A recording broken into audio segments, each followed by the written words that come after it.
وأشهد أن محمدا عبده ورسوله صلى الله عليه وعلى آله وأصحابه ومن تبعهم بإحسان إلى يوم الدين. أما بعد. Ayuhal muslimin, saudara-saudaraku yang saya hormati dan saya muliakan, di pagi hari ini kita akan melanjutkan pelajaran kita dari pembacaan kitab Nawaqidul Islam, pembahasan seputar pembatal-pembatal Islam. Pada sesi yang pertama kita telah mengambil 3 macam pembatal. Namun sebelum kita mengambil pembatal yang keempat, ingin saya sedikit tekankan di sini, yaitu tentang perbedaan antara pembatal yang pertama dengan pembatal yang kedua, karena dia mirip-mirip. Yang kedua itu termasuk ke dalam pembatal yang pertama. Yang kedua itu termasuk kesyirikan kepada Allah dalam peribadatan kepadanya, namun bentuknya yang lebih khusus, yang menggambarkan tentang kesyirikan yang musyrikin di zaman Nabi kita Muhammad sallallahu alaihi wasallam. Adapun yang pertama, dia lebih umum sifatnya, yaitu memberikan ibadah kepada selain Allah Jalla wa Ala. Makanya dicontohkan dengan adzabhu li ghairillah, menyembelih untuk selain Allah. Dan termasuk ke dalam juga kesyirikan syirik, seperti sujud kepada selain Allah Jalla wa Ala. Begitu juga melakukan peribadahan dari jenis-jenis ibadah yang luas pengertiannya, seperti an-nazar, bernazar untuk selain Allah, dan yang lainnya. Namun yang kedua dia apa? Dia lebih khusus, yaitu berbicara tentang syubhatnya al-musyrikin, berbicara tentang alasannya al-musyrikin, kenapa mereka memberikan ibadah pada selain Allah Jalla wa Ala. Itu alasannya tawassul, dari jenis tawassul yang syirik. Namun kalau kita lihat juga kepada pembatal yang kedua, pada pembatal yang kedua itu penulis menerangkan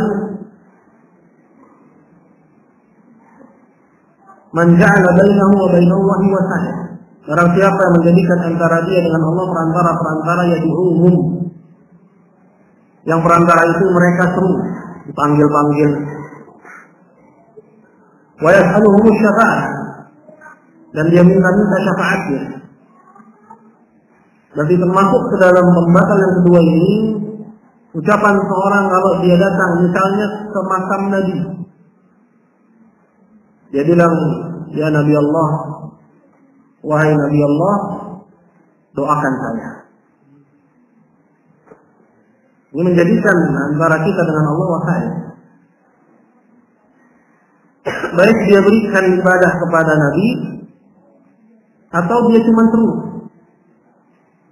Karena doa adalah ibadah, menyerunya adalah ibadah, dan dia masuk ke dalam larangan menyeru selain Allah Jalla wa Ala. Jadi yang hak seperti yang kemarin ditekankan, bahwa minta doa dari mayit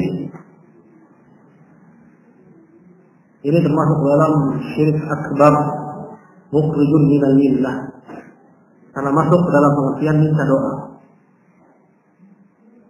minta kepada selain Allah sesuatu yang tidak disanggupi kecuali oleh Allah. Nah, ini adalah argumen orang-orang musyrikin, mengharapkan dan minta syafaatnya al-mayyit. Saya mungkin lebih luasnya lagi tentang perkara ini akan dibahas pada tempatnya. Namun ini cukup sebagai isyarat bahwa tidak ada tafruqah, tidak ada perbedaan. Dan barang siapa yang mengklaim perbedaan Alaihi bid-dalil, wajib dia datangkan dalil. Wa dalil dan dalil dalam kitab dan sunnah. Bukan kalam fulan, bukan pula kalam Allah. Silakan datangkan dalil dari Al-Quran atau dari hadis Nabi yang sahih yang membedakan antara dua perkara ini, yaitu minta kepada mayit agar si mayit mendoakan dengan perbuatan memberikan ibadah kepada selain Allah dengan asumsi bahwa si mayit ini hanya orang. Bahwa keduanya sama saja, sama-sama menyeru selain Allah Jalla wa'ala. Kemudian pembatalan ketiga yaitu hal yang terkait dengan mengkafirkan musyrikin. Ingat bahwa yang kita tekankan di sini adalah i'tiqad, meyakini kafirnya pelaku syirik akbar. Bahwa kesyirikan adalah millah. Kesyirikan itu adalah agama tersendiri. Sebagaimana kita tidak ragu meyakini kafirnya al-Yahud dan Nasara, maka kenapa kita ragu meyakini kafirnya pelaku kesyirikan? Maka ragu terhadap kafirnya pelaku kesyirikan masuk ke dalam pembatal ini. Dan dalil menunjukkan bahwa pelaku kesyirikan itu, bahwa mereka berada di satu millah adalah firman Allah Jalla wa'ala dalam surat Al-Kafirun, lakum dinukum waliyadin. Dan begitu juga ayat 17 dari surat Al-Hajj, di mana Allah Jalla wa'ala berfirman, innal ladzina amanu wal ladzina hadu was-sabiin. Sungguhnya orang-orang yang beriman dan orang-orang yang dia orang Yahudi dan orang-orang Sabi'ah menyembah bintang, wan Nasara wal Majus, orang Kristen dan orang-orang Majusi, alladzina asyraku, dan orang-orang yang musyrik. Jadi disebutkan millah-millah, ajaran-ajaran agama-agama. Ada Yahudi, ada agama Kristen, ada agama Majusi, ada agama Sabi'ah, dan yang kelima ada agamanya orang musyrikin. Kenapa harus dipisahkan? Kalau orang kafir dari kalangan Yahudi dan Kristen, tidak ragu. Tapi kalau orang kafir dari kalangan pelaku syirik akbar, ragu dia. Paling-paling larinya kemana? Orang Yahudi Kristen itu kafir asli. Sedangkan mereka ini Muslim murtad. Kalau mereka ragu untuk meyakini kafirnya pelaku syirik akbar. Kemudian kalau dikatakan bahwa mereka telah membatalkan syahadat, mereka juga mengatakan bahwa orang-orang Kristen itu kafir asli. Padahal orang-orang Kristen juga membatalkan syahadat. Ini poin. Kita harus tahu bahwa orang-orang Yahudi, orang-orang Kristen bersyahadat, mengucapkan syahadat. Makanya Syekh Abu Butain, Al-Allamah Abu Butain, dalam kitab beliau Al-Intisar fi Hizbillahil Muwahhidin menerangkan bahwa konsekuensi dari tidak meyakini kafirnya pelaku syirik akbar disebabkan karena jahil. Dan dia juga tidak mengkafirkan orang Yahudi, orang Kristen disebabkan karena jahil, atau orang yang mengingkari hari kebangkitan dikarenakan jahil. Jadi orang-orang yang menolak untuk meyakini kafirnya pelaku syirik besar diilzam, diharuskan yang meyakini ilzam ini, diajak biar terbuka pikirannya.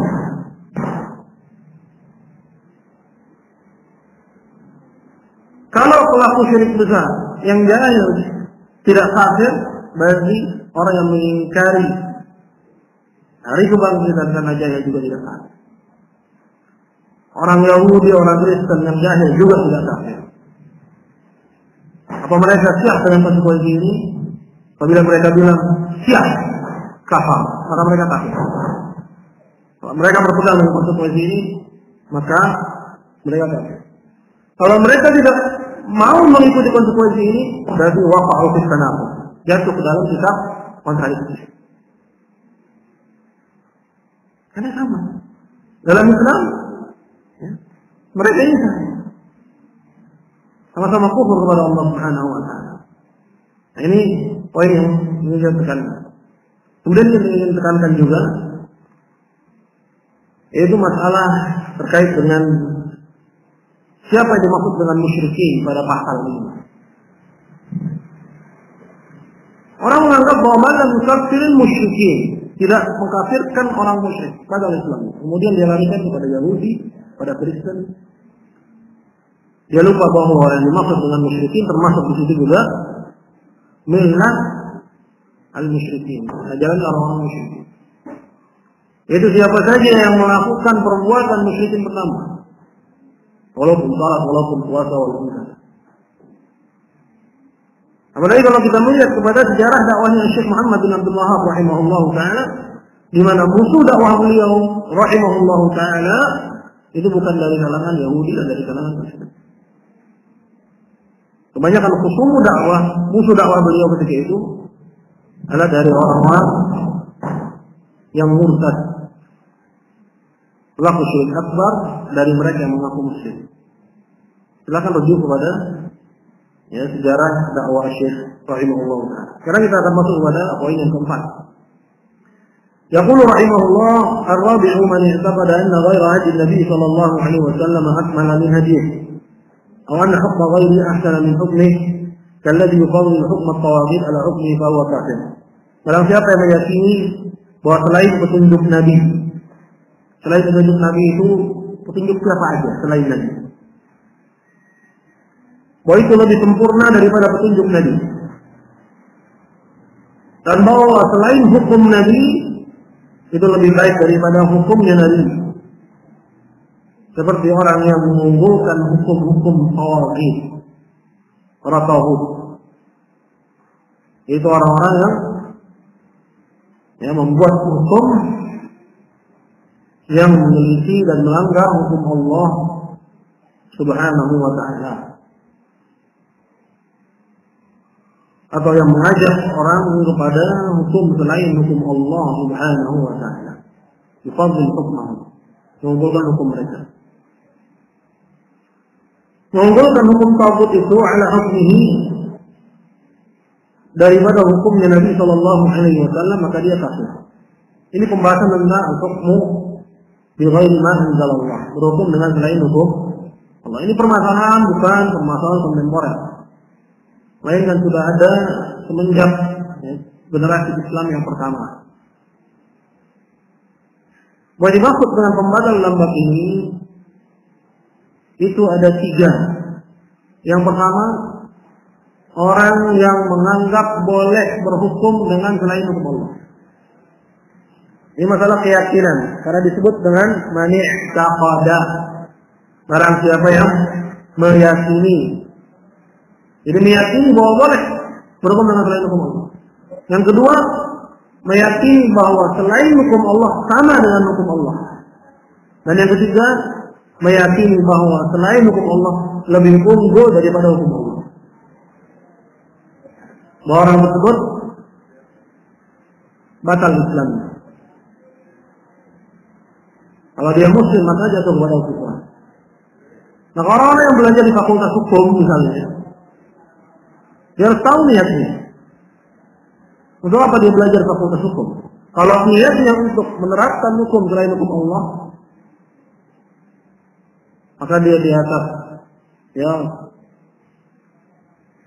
perkara yang sangat berbahaya sekali. Nah, para ulama telah merinci permasalahan ini terkait dengan belajar dan mempelajari hukum selain hukum Allah. Jadi bolehkan kecuali satu keadaan, yaitu mempelajarinya untuk membongkar kelemahannya. Siapa yang mampu membongkar kelemahannya? Mereka yang sudah mengerti hukum Allah. Bongkar kelemahannya dan menampakkan kelebihan hukum syariat daripada hukum buatan. Tapi kalau niatnya adalah untuk menerapkan, untuk jadi hakim, untuk memutuskan dengan hukum buatan, ini dia dalam bahaya yang besar. Dalam bahaya yang besar.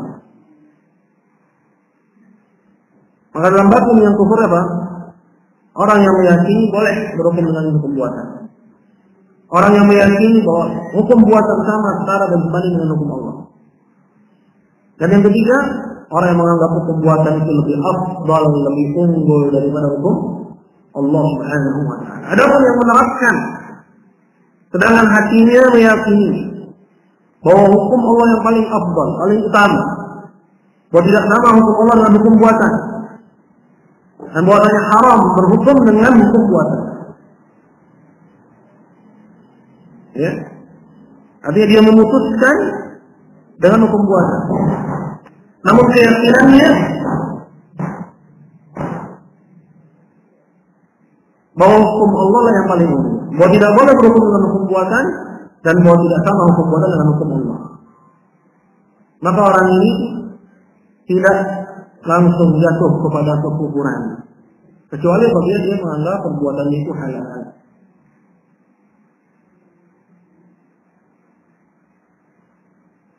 Namun lebih dalam lagi para ulama mengkhususkan bahwa kasus seperti itu dalam iklim yang berhukum dengan hukum Allah.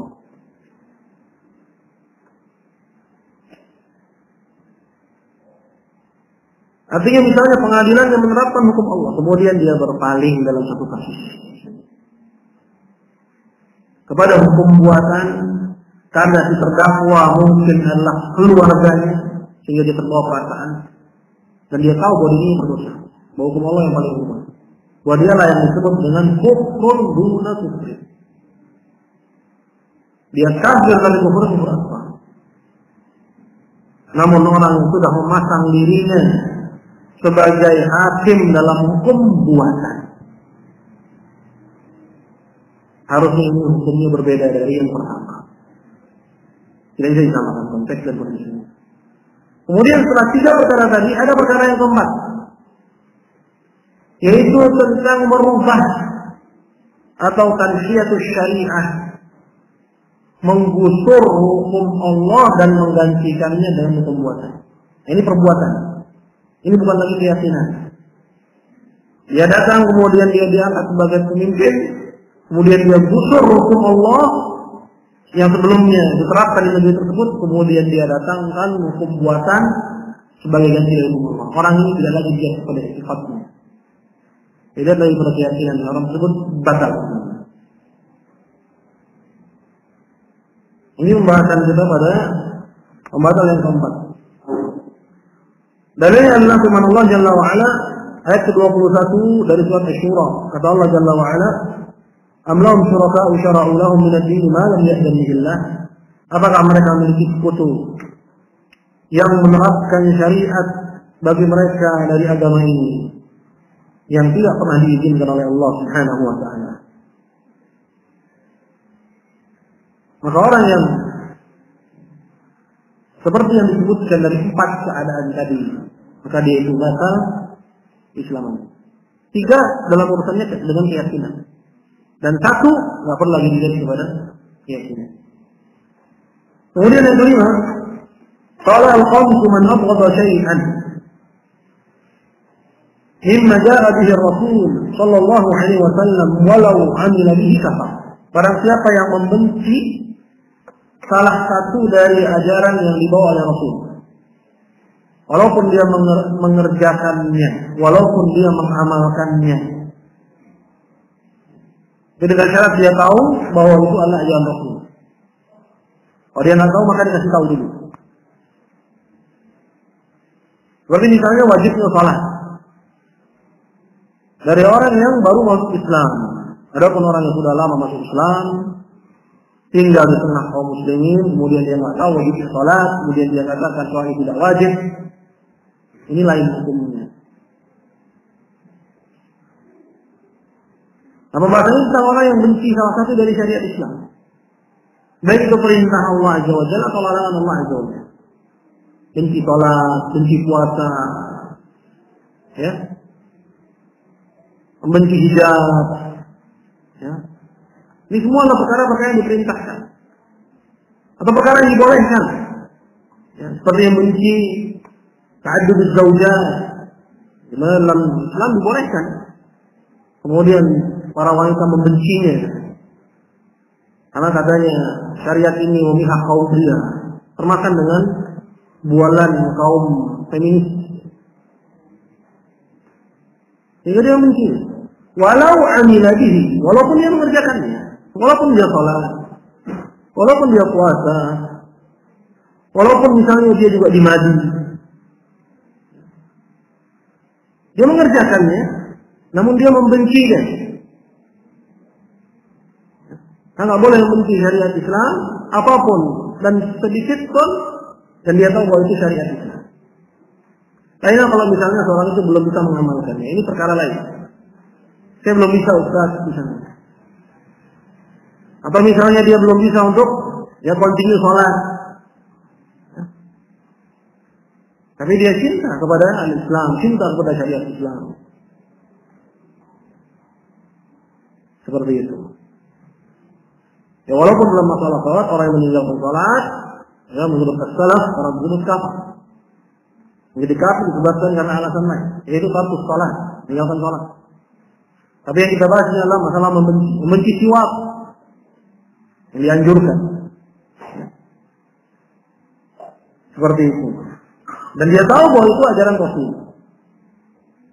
Membenci ajaran Rasul, ya bahwa laki-laki harus memelihara jenggot. Walaupun dia memeliharanya, tapi dia benci. Kenapa kau pelihara jenggot? Ya, bukan ikut Rasul. Saya ikut sikulan, ikut ya, artis atau penyanyi, ya, juga pelihara jenggot. Atau mengangkat pakaiannya semata kaki. Ya. Dengan dia tahu, ya, syaratnya dia harus tahu bahwa Nabi mengajarkannya, atau Nabi SAW menganjurkan. Atau larangan zina, dia benci adanya larangan zina. Tak suka dilarang zina. Ya. Larangan melihat yang haram dia benci. Ya. Dia benci dengan larangan berpacaran. Ya, benci. Kalau dia tahu bahwa itu dilarang dalam Islam. Wala taqrabuz zina, jangan mendekati zina. Ya. Apa lagi termasuk larangan nikah? Coba apa? Dilarang apa kamu dalam Islam? Masya Allah. Contoh yang tepat kan. Larangan mendengarkan musik. Ya, naik angkot. Kebetulan musiknya mengingatkan dia dengan ya zaman-zaman yang telah lalu. Hatinya benci, katanya, tapi jempolnya goyang-goyang.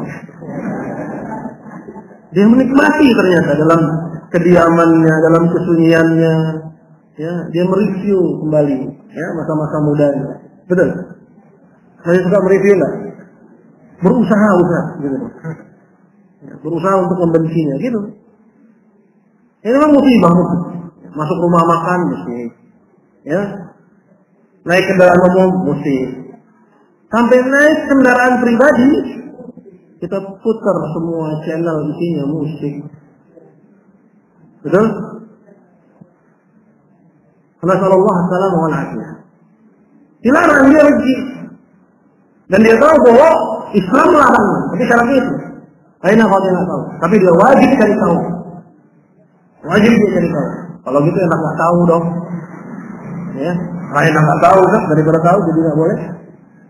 Ya, enggak. Justru dia wajib mencari tahu. Kalau dia nggak mencari tahu, dia berdosa karena tafsir, karena kelalaiannya. Kalau nggak ada dosa enak nggak cari tahu. Ya, enak yang mendung-mendung begini di rumah daripada ngaji bobo. Gitu kan? Jadi wajib cari tahu. Ya, sedangkan ada orang yang beritahu, ada orang yang memperingatkan. Kalau dia tuh telinganya, seperti orang yang nggak mau tahu, wajib. Dia berdosa disebabkan karena kelalaian. Kalau yang dia lalaikan adalah masalah tauhid, bukan cuma hati, kafal, disebabkan karena kelalaian. Kufur ikhlas, nanti pembatalan ke-10. Ya, kalau nggak begitu berarti enak yang enggak. Ya, enak yang enggak tahu, enak enggak ngaji daripada ngaji. Betul? Jadi seperti itu. Ini logikanya orang-orang, masya Allah. Ya logika kebalik-balik saja. Jadi kita berusaha Dengan kajian-kajian ini kita lebih mengerti apa yang dimaukan oleh Allah Subhanahu wa taala dalam agamanya. Baik. Jadi 4 dan 5 itu. Dalilnya adalah firman Allah Jalla wa Ala ayat ke-9 dari surat Muhammad. Allah Jalla wa Ala berfirman, "Dzalika bi annahum karihu ma anzalallah fa ahbata a'malahum." Dan demikian itu karena mereka telah membenci apa yang Allah turunkan, maka Allah gugurkan amalan mereka. Jadi ketika satu amalan digugurkan oleh Allah Jalla wa Ala, itu tidak lain disebabkan karena dosa yang sampai ke derajat kekufuran, sampai digugurkan oleh Allah. Maka membenci dari Nabi sallallahu alaihi wasallam adalah kufrun. Wal iyadu billah. Berkata Syekh Shalih Al-Fauzan, "Hafizallahu ta'ala yaqul al-karahatu hiya al-bughd." Jadi maksud dengan karahah, tidak suka, itu adalah kebencian.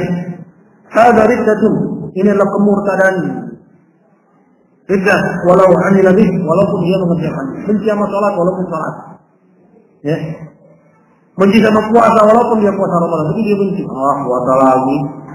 Ya. Tak bisa makan lagi siang-siang gitu kan. Tak suka dia sama puasa. Ya usah, misalnya. Gimana mengatasi hati yang belum ada kecintaan dengan syariat? Nah itu masih lebih mending. Ya, bahwa dia ada upaya dan mencari tahu bagaimana jalan untuk mencintai amalan yang sebenarnya disyariatkan dalam Islam. Inilah perlunya dia belajar, mencari tahu. Jangan seperti kebanyakan orang. Ya'lamuna zahiran minal hayati dunya wa hum 'anil akhirati hum ghafilun. Kalau urusan dunia jagonya.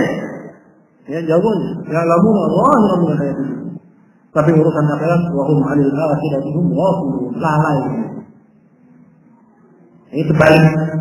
Yang sedangkan Allah Jalla wa Ala menyuruh kita untuk mencari pahala akhirat, sedangkan urusan dunia cukup jangan sampai lupa. Wabda bil iman taqallahu daral akhirah wa la tansa nasibaka minad dunya.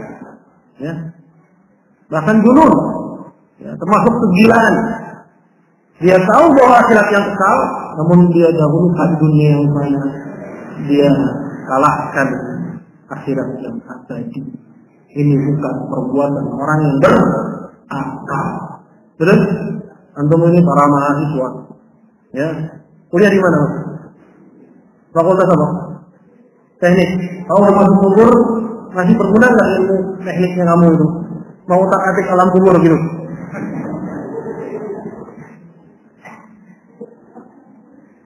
Mana berguna amal soleh atau ilmu tekniknya kamu? Ini apa? Ya. Jadi jelas bahwa ya, apa yang kita miliki di dunia ini tidak akan dibawa ke alam kubur. Selain amal soleh kita, dia akan menemani kita di atas sana. Baik dari ibadah makhluk, ibadah-ibadah yang diperintahkan, sholat dan yang seterusnya, atau memanfaatkan ilmumu di jalan kebenaran. Itu juga bermanfaat insyaallah.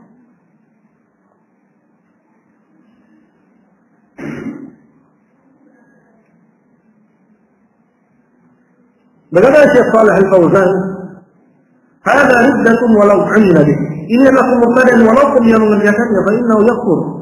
Sesungguhnya dia menjadi kafir. Bughdu fil qalbi kufrun. Kebenciannya yang dalam hati itu merupakan kufuran walau kana ya'malu bihi fil zahir. Walaupun secara zahir ya dia mengamalkan syariat agama itu. Yang keenam, qala al-muallif rahimahullah, man istahza'a bi syai'in min dinir rasul atau thawabillahi atau iqabihi kafar. Barang siapa yang mengolok-olok, ini banyak dari orang-orang yang mengaku muslim, dia tergantung kepada pembatal, yang menjadikan agama sebagai bahan candaan, bahan olokan. Saya lihat dulu di, nggak tahu di sampai Semarang atau enggak tuh pos kota. Pos kota tuh ada koran doyok. Kamu ngalamin nggak koran doyok? Enggak. Ngalamin dia. Ya dulu pos kota itu ada koran doyok. Ya. Komik. Nah, di antara komik ini mau lucu-lucuan. Doyok naik ke atas genteng. Ya, kemudian diteriaki dari luar, "Yok, ngapain lu?" lagi berjemur, ya, katanya neraka panas. Dia mengolok-olok agama Allah Subhanahu. Ini bagian dari Allah, bagian dari sini. Berapa agama Allah? Sekarang coba ya, semakin ramai. Ya. Bahkan dijadikan candaan dan dituduhkan di bawah permukaan. Ya. Dia penggemar stand up komedi. Di situ banyak terdapat apa? Menjadikan agama Allah sebagai bahan candaan. Banyak dari mereka yang kena pasal dalam masalah ini. Ya. Nah, mengolok-olok agama Allah Subhanahu wa taala ini yunafil iman, bertolak belakang dengan iman. Kenapa itu? Karena iman itu mengharuskan kepada apa? Ta'zim, pengagungan. Ya, syiar-syiar agama yang zahir, yang tampak, yang jelas, misalnya salat, ya. Seperti misalnya al-hajj, ibadah haji, apapun yang dia tahu bahwa agama Rasul, maka dia adalah bagian dari syiar agama. Wa man yu'azzim sya'airallah fa innaha min taqwal qulub. Orang siapa yang mengagungkan syiar Allah, maka itu adalah bukti ketakwaan diri. Nah, kalau sampai kepada mengolok agama, berarti hilang ta'zimnya, hilang pengagungan dia kepada agama. Yang konsekuensinya adalah hilangnya iman.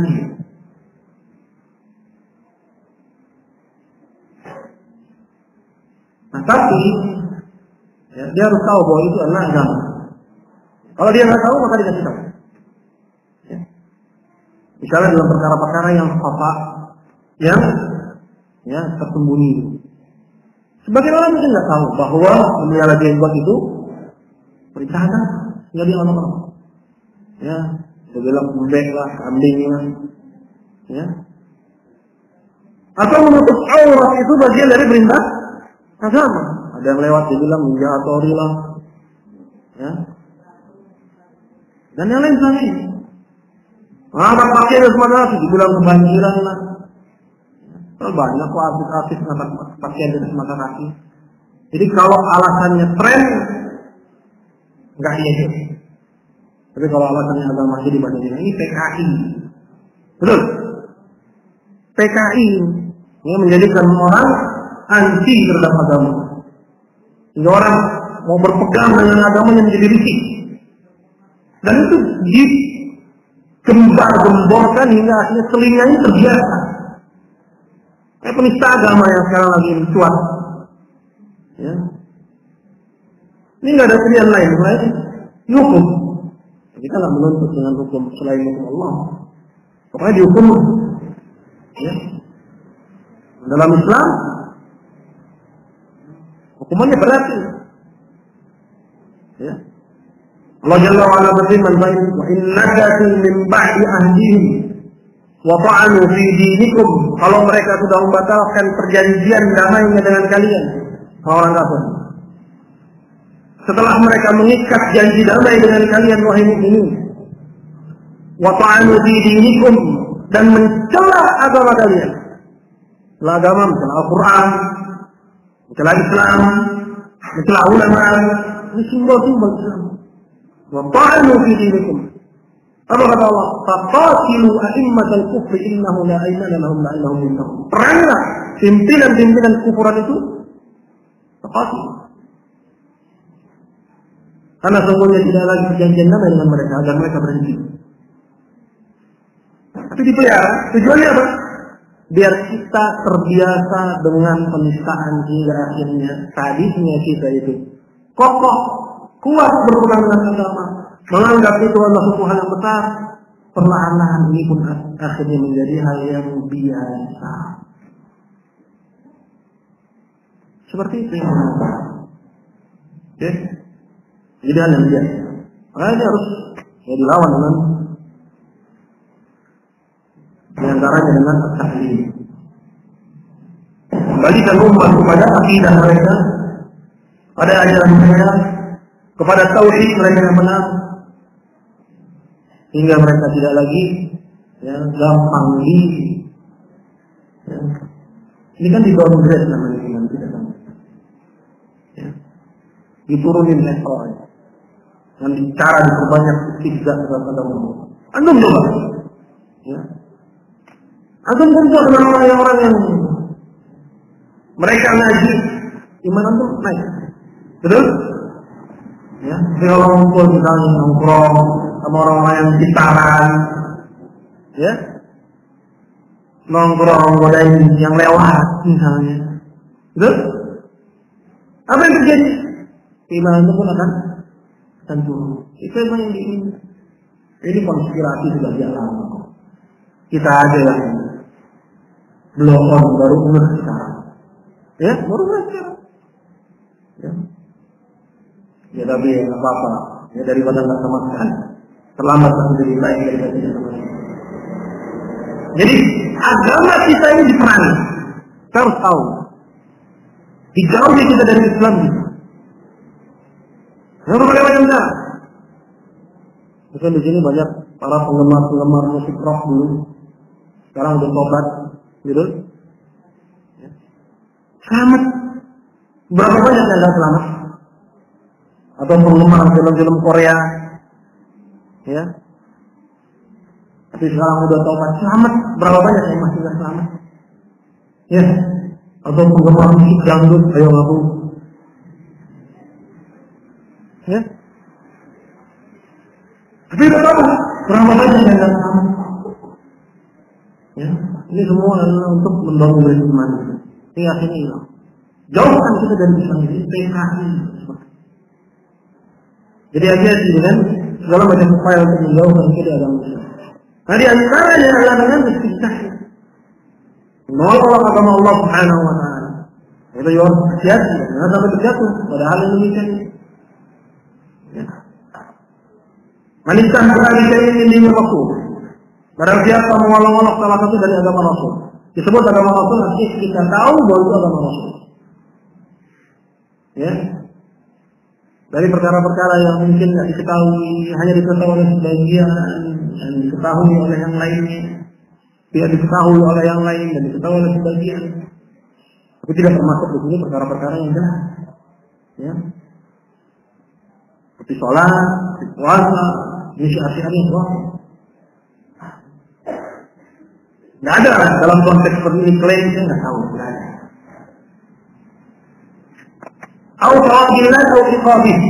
Atau pahala-pahala Allah, atau hukuman-hukuman Allah, surga dan neraka Allah, atau yang lain.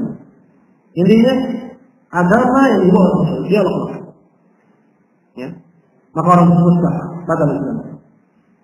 Dan yang kata firman Allah Subhanahu wa Ta'ala yaqul, "Qul billahi wa ayatihi wa rasulihi kuntum tastahzi'un. La ta'tadiru qad kafartum ba'da imanikum." Katakanlah wahai Muhammad kepada mereka, yaitu orang-orang munafikun yang mereka ikut dalam perang Tabuk ketika itu.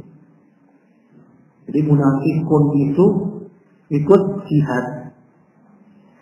Munafikun itu ikut sholat. Orang-orang puasa dia puasa. Kenapa? Karena munafik itu menampakkan Islam menyembunyikan kekufuran. Jadi secara klinis itu nggak kelihatan. Secara visual nggak nampak dia itu munafik atau bukan. Tahunya dia Muslim. Muslim yang taat, yang tahu cuma Allah dan Rasul yang dikasih tahu oleh Allah. Ya. Tapi kalau sudah menampakkan kekufuran, ya, dia nggak lagi disebut dengan munafik. Dia itu kafir. Karena pengertian munafik yang dia tampakkan apa? Bisa. Kufuran disembunyiin. Nah, sekarang banyak orang-orang yang mengaku Muslim menampakkan kekufuran, membela orang-orang kafir, ya, memelintir ayat, ya. Nah, ini namanya bukan lagi munafik, tapi dia juga menampakkan kekufuran. Yang tepat nama yang syar'i lainnya adalah kafir. Ya, seperti itu. Mengatakan bahwa Al-Quran itu asatirul awwalin. Ini cuma cerita dongeng. Quran itu kitab porno. Pernah dengar? Ya. Ini bukan lagi munafik, tapi sudah naik, sudah upgrade dia, ya, naik level. Kekufuran yang dia tampakkan di situ bukan lagi keislaman yang dia tampakkan. Ya. Ayat ini berbicara tentang orang-orang munafik yang ikut perang bersama Nabi dalam perang Tabuk. Kemudian dalam perjalanan pulang, Tabuk ini jauh. Ya, mereka bersenda gurau bersama mereka. Gak sungguh-sungguh. Apa kata mereka? Ma ra'ayna mithla haula. Ya. Arqabu butunan wa akzabu alsinan wa ajbadu inda liqa. Kami tidak pernah melihat seperti halnya orang-orang itu yang dia maksud Nabi dan para sahabatnya yang dekat. Kalau makan paling banyak, kalau ngomong paling bohong, kalau ketemu musuh duluan lari. Ini sifat-sifat keburukan yang disebutkan kepada Nabi dan para sahabatnya. Ada yang dengar, ya, seorang sahabat, ya, ketika itu dia langsung mengingkari. Kadzab, bohong katanya. La arfa'anna bihi ila Rasulullah. Aku akan ajukan omongan kalian ini kepada Rasulullah. Jadi nggak boleh kita diam. Lihat yang kayak begitu. Ya. Sebisa mungkin dicari. Ya. Sebisa mungkin bilang bohong. Jangan takut dia nggak bakal mutung kamu. Ya. Ada orang mau ngomong agama Allah, ingkari, bohong. Ya. Kemudian berlalu. Ya. Dalam negara kita yang mukul duluan ya, salah. Kadang-kadang kita mengingkari kemungkinannya nggak berani, ya. Ngomong, ya, bahwa salah nggak berani. Itu ajaran toleransi kebablasan yang diajarkan kepada kita. Ya. Antum bayangkan, kita orang di Saudi, itu tahun 2005. Kawan-kawan yang mereka istiqomah dalam Islam, mereka mencari kemungkaran sampai orang yang ngerokok diingkari. Jadi ingkari orang yang ngerokok. Ya, campur itu. Al-haram. Hah? Atau orang yang lagi pacaran, yang bukan mahram jangan pegangan tangan. Ini ya, walaupun sambil berlalu nggak apa-apa. Ini dianggap orang gila kan? Loh, para nabi dianggap gila. Ya? Para nabi dianggap gila. Memang harus ada kegilaan dalam mengingkari kemungkaran itu. Kelihatan aneh begini, harus jeli, harus berani. Loyor aja, yang bukan mahram nggak boleh pegangan tangan. Loyor aja. Paling ini pelengok-pelengok. Besok, ya, kamu ditolakin. Sabarnya. Tapi kamu sudah paling tidak menyampaikan hidayah. Dia nggak lepas tangannya saat itu, tapi insya Allah satu waktu, misalnya, betul? Satu waktu dapat hidayah. Gara-gara siapa? Gara-gara kamu. La'an yahdiyallahu bika rajulan wahidan khairun laka min humuril na'am. Satu orang dapat hidayah gara-gara kamu. Itu lebih baik daripada bintang. Jangan di kampus itu paling banyak kemungkaran. Jangan di harus punya kebaikan. Itu namanya orang yang mentauhidkan Allah Subhanahu wa taala. Nah, kalau sahabat yang mendengar ini dia langsung marah. Ya. Dan seperti itu keimanan para sahabat Rasulullah sallallahu alaihi wasallam. Tahu kisahnya Hatib bin Abi Balta'a. Para sahabat Nabi sallallahu alaihi wasallam yang mengirim surat kepada penduduk Mekah, ngebocorin rencana Nabi untuk menyerang Mekah. Membocorkan rahasia Rasulullah SAW. Dia mengirim surat melalui seorang perempuan. Kemudian dikejarlah perempuan oleh Ali dan seorang sahabat lainnya. Kemudian dipanggillah Hatib. Kemudian ditanya oleh Nabi Sallallahu Alaihi Wasallam, kenapa kamu melakukan itu? Kemudian disebutkanlah alasannya bahwa dia melakukan itu bukan karena membenci Islam, tapi dia punya keluarga yang pengen keluarganya selamat. Cuma itu. Tapi dia kepada Umar, Umar bilang, "Da'ni ya Rasulullah, adribu unuqa hadzal munafiq." Biarkan aku ya Rasulullah, tak penggal leher si munafik. Tapi dibela oleh Rasulullah Shallallahu Alaihi Wasallam karena dia pernah ikut perang Badar. Kalau ada orang melakukan perbuatan serupa di zaman sekarang, membocorkan rahasia kaum muslimin, punya dia alasan yang membuat dia selamat dari pedang. Pernah ikut perang Badar misalnya. Habib itu selamat karena dia pernah ikut perang Badar. Jadi harus punya kecemburuan yang tinggi, iman yang terbakar. Kita melihat kemungkaran. Nah, kalian di kampus, ya lama-lama itu hilang iman kalian. Kalau kalian adem ayem aja, kalian harus rajin-rajin ke majelis ilmu, ya, biar terus ikat, betul, ya. Baterai nggak ikat atau drop, keseringan drop atau ganti baterai. Ya, ganti baterai. Ya, ganti HP, sudah, nggak bisa lagi. Kita rusak.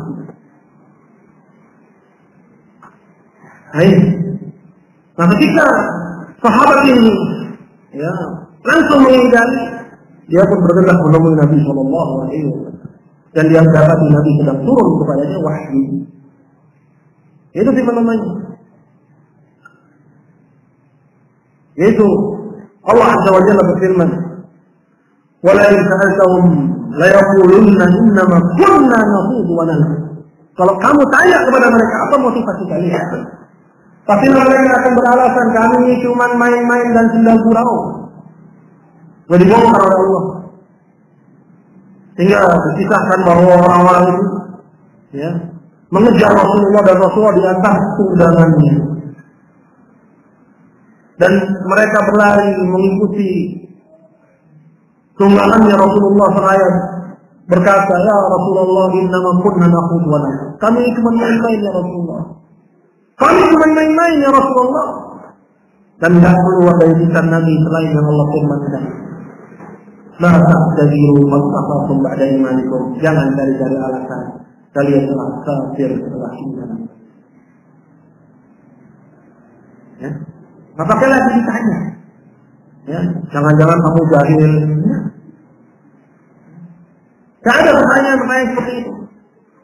Melainkan hukumnya langsung dari Allah Subhanahu wa Ta'ala. Qad kafartum ba'da imanikum. Kalian telah kafir setelah keimanan kalian.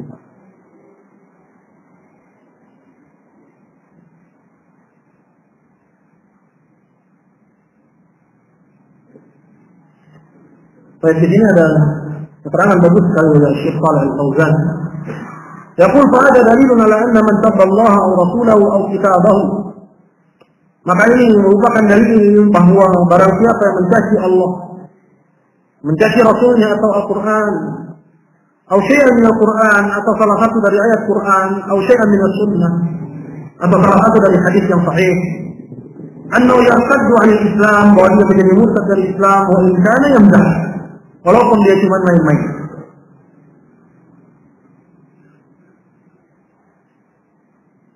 Jadi walaupun main-main, maka orang tersebut dinilai telah kufur kepada Allah Subhanahu wa Ta'ala, dan main-main itu bukan merupakan usul. Ya. Selanjutnya yang ketujuh yaqul, qala as-sihru wa minhu as-sarfu wal 'athfu faman fa'ala aw radiya bihi kafar. Yang ketujuh termasuk dari pembantang adalah sihir. Dan dimaksud dengan sihir di sini adalah sihir dari jenis, ya, minta bantuan dengan jin-jin dan syaitan. Karena kebanyakan sihir itu dari jenis ini. Ya. Ya, di mana? Ya, orang yang melakukan sihir, mereka bekerja sama dengan jin dan syaitan untuk mencelakakan si korban. Ya.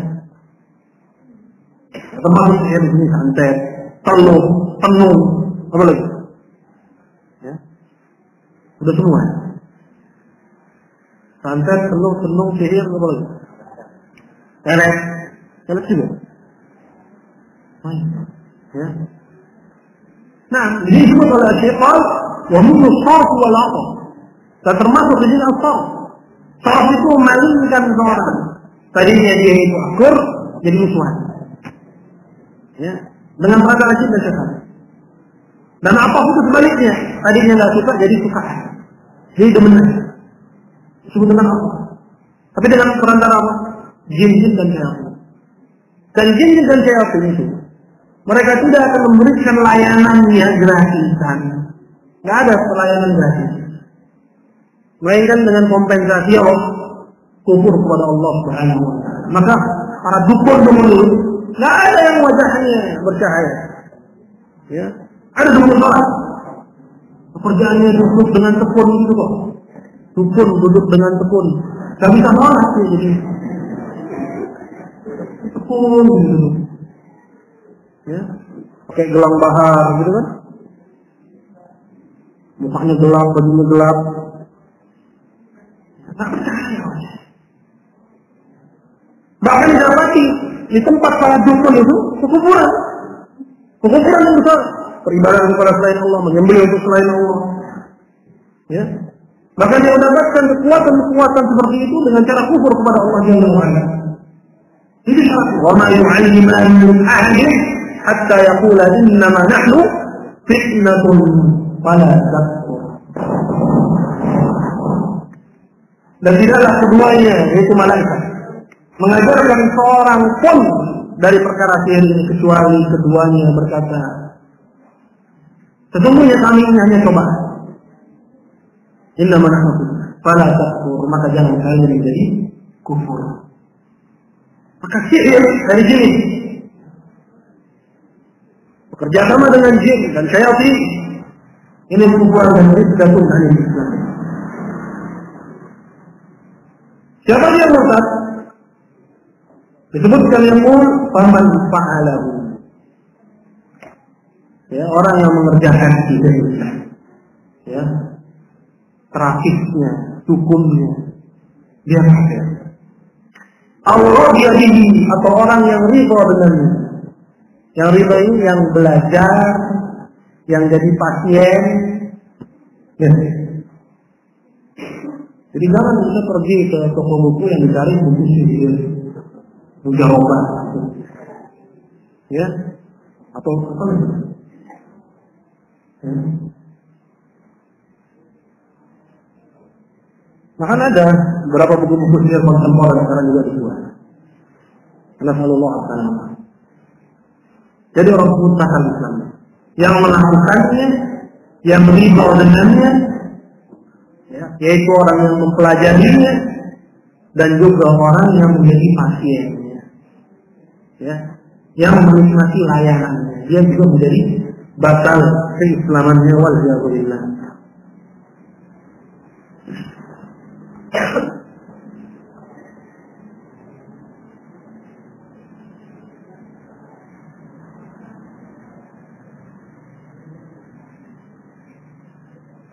Baik, nanti juga bisa lihat kepada ayat 102 dari surah Al-Baqarah. Wa ma kafara Sulaiman walakinna asy-syayatin kafaru yu'allimuna an-nasa sihr. Dan bukan Sulaiman yang kufur, melainkan para syaitan itu yang kufur, mereka mengajarkan manusia sihir. Intinya bahwa orang yang melakukannya, orang yang ridha, yaitu orang yang mempelajarinya, begitu juga orang yang menjadi pasiennya, dia sama hukumnya. Karena ridha bil kufri kufur. Ridha dengan kekufuran adalah kufur. Wal ilmu. At-tani yang kedelapan. Yang kedelapan berkata penulis itu, qala muraharatul musyrikin wa mu'awanatuhum 'ala al-muslimin. Termasuk kembali. Yaitu mudaharah. Mudaharah itu membela orang-orang kafir, orang-orang musyrik, dan menolong mereka, membela dengan, ya, membela dengan hartanya, dengan senjatanya, dengan tidurnya, dengan pikirannya, untuk kemenangan orang kafir daripada orang Islam. Seperti misalnya terjadi peperangan antara si kafir dengan muslim. Ya. Ini negara kufar berperang dengan kaum muslimin. Kemudian ada orang Islam, ya, yang memberikan idenya kepada orang kafir untuk kemenangan al-kufur, kekufuran dari al-muslimin. Datang dia membocorkan rahasia muslimin, misalnya, atau dia ikut nyumbang persenjataan untuk orang-orang kafir dalam menghadapi muslimin. Nah, ini disebut dengan tawalli. Dan dalam hal ini ada dua macam. Yang pertama adalah mu'alat, yang kedua disebut dengan tawalli.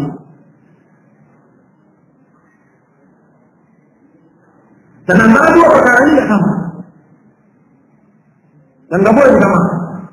Mu'alat itu mahabbatul ya kuffar, mencintai orang-orang kafir disebabkan karena keahlian,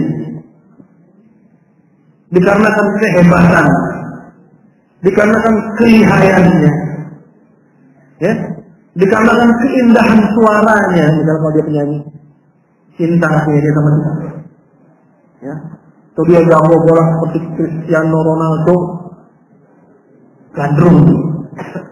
Atau sekarang, ya, yang kita tahu dia belum masuk Islam, ya, belum.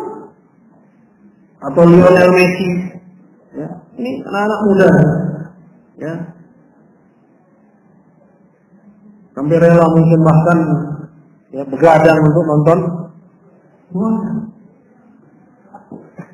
cinta dengan orang-orang kafir karena kehebatannya, kepiawaiannya dalam menggiring bola, ya,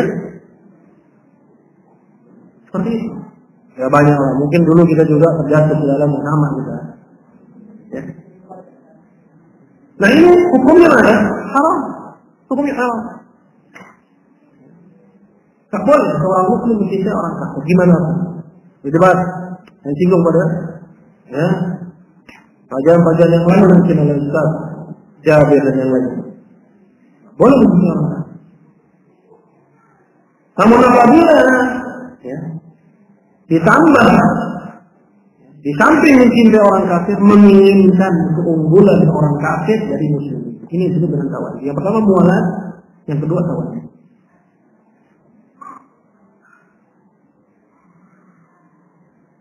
Nah, kalau sampai kepada taraf udah cinta, pengen agar si kafir menang, pengen agar si kafir, ya, dialah yang unggul dari muslimin, musliminnya salah, maka yang disebut dengan tawalli, dan ini dan kemurtadan dan murtad. Maka pembahasan yang ke-8 adalah mudha'aratul musyrikin wa mu'awanatum 'alal muslimin, yaitu membela orang-orang musyrikin dan menolong serta membantu mereka dalam menghadapi kaum muslimin. Berkata beliau, qala wa dalilu qauluhu ta'ala, dan dalilnya adalah firman Allah Ta'ala, wa man yatawallahum minkum fa innahu minhum innallaha la yahdi al-qawmal zalimin.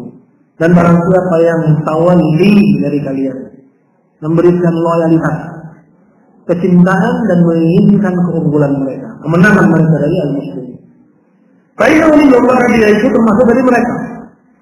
Maksudnya kafir muslim, sama-sama kafir seperti mereka. Dan ini yang diinginkan oleh iblis, yang diinginkan oleh orang-orang non-muslim. Waddu law takfuruna kama kafaru fatakununa sawa. Mereka berangan-angan kalian kafir seperti halnya mereka kafir, lihat kalian dan mereka sama. Selevel. Inna Allah la yahdi al-qawmal zalimin. Sesungguhnya Allah Ta'ala, dia tidak memberi petunjuk kepada kaum-kaum yang zalim.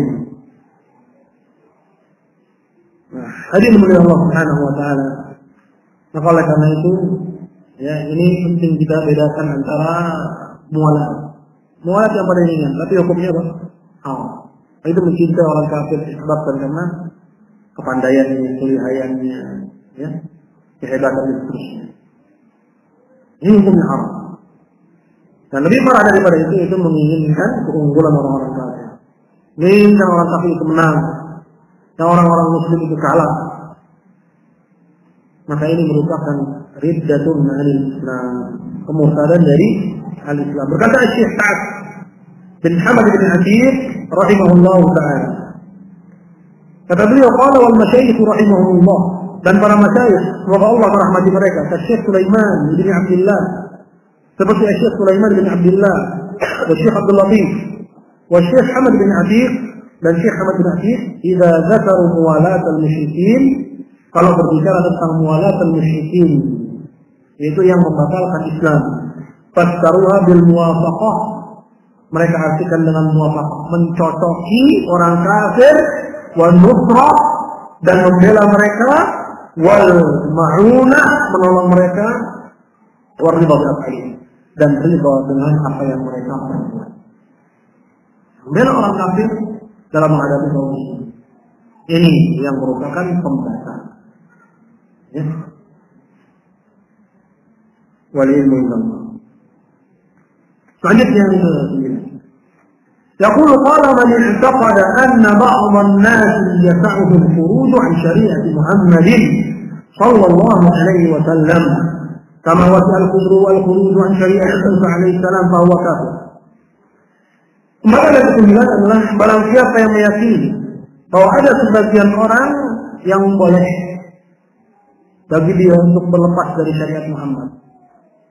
Karena setelah Nabi sallallahu alaihi wasallam diutus, ya, siapapun yang datang setelahnya wajib, ya, baik dia itu umat dakwah, yaitu muslimun, atau umat ijazah, orang kafir. Semua mereka adalah umat Muhammad. Orang Nasrani umat Muhammad, orang Yahudi umat Muhammad. Yang datang setelah diutusnya Nabi disebut dengan umat, ya, dakwah. Ya, itu objek dakwah kita. Adapun orang yang sudah menerima Islam disebut dengan umat ijazah, orang yang sudah menyambut dakwah. Semuanya umat Muhammad sallallahu alaihi wasallam. Dan semua mereka enggak boleh keluar dari syariat Muhammad sallallahu alaihi wasallam. Hatta orang kafir, ya, dari umat Muhammad sallallahu alaihi wasallam, ya, yang mereka memilih jalan kekufuran, jangan dikira bahwa mereka ghairu muhasabun, tidak akan dihisab. Mereka meninggalkan salat, mereka dihisab. Nah, salah waktu hisab, qalu lam nakun minal muslimin. Apa yang menjadikan kalian dijebloskan ke dalam neraka Saqar? Mereka berkata, orang kafir, kami bukan termasuk dari orang-orang yang salat. Ya, artinya orang kafir itu mukhatabun di furu'i syariat. Mereka disuruh untuk, ya, mengikuti syariat, tapi masuk Islam dulu. Jadi ketika mereka meninggalkan salat, mereka berdosa. Ya. Ketika orang-orang muslim berpuasa, mereka tidak puasa, jangan dianggap mereka tidak berdosa karena mereka orang kafir, mereka berdosa. Ya. Ya. Dan seperti itu. Nabi sallallahu alaihi wasallam bersabda dalam sebuah hadis, "La yasma'u bi ahadun min hadhihi al-ummah yahudiyyun wa la nasraniyyun thumma lam yu'minu bi illa kana min ashabis sa'ir." Tidak ada seorang pun dari umat ini yang dia mendengar perihal diutusnya aku. Dia dengar ada Nabi namanya Muhammad. Thumma lam yu'minu bi, kemudian dia belum mau beriman dengan aku, kecuali dia menjadi penghuni neraka as-sa'ir. Penghuni neraka yang benar. Seperti itu. Jadi tidak boleh seorang pun keluar dari syariat Muhammad sallallahu alaihi wasallam. Dan pasal ini dibuat sebagai bantahan kepada ghulatus sufiyah. Orang-orang sufi yang ghulat, itu yang mereka melampaui batas. Yang mereka mengatakan bahwa kalau seseorang itu telah sampai kepada derajat yang diistilahkan dengan derajat yakin, ya, maka terangkatlah darinya beban syariat. Sehingga salat itu hanya untuk orang awam, sedangkan kami orang khusus, salat tidak wajib dari kami. Ya. Seperti itu. Puasa itu untuk orang awam, kami orang khusus. Kami sudah sampai derajat yakin. Ya. Maka puasa itu tidak wajib bagi kami. Zina itu haram untuk orang awam, tapi tidak bagi kami. Kami sudah sampai derajat yakin. bagi kami tidak lagi haram. Ya. Nah, nggak heran ketika kita lihat ya, orang yang dianggap wali, ya, ketika datang waktu sholat Jumat dicari-cari mana si wali.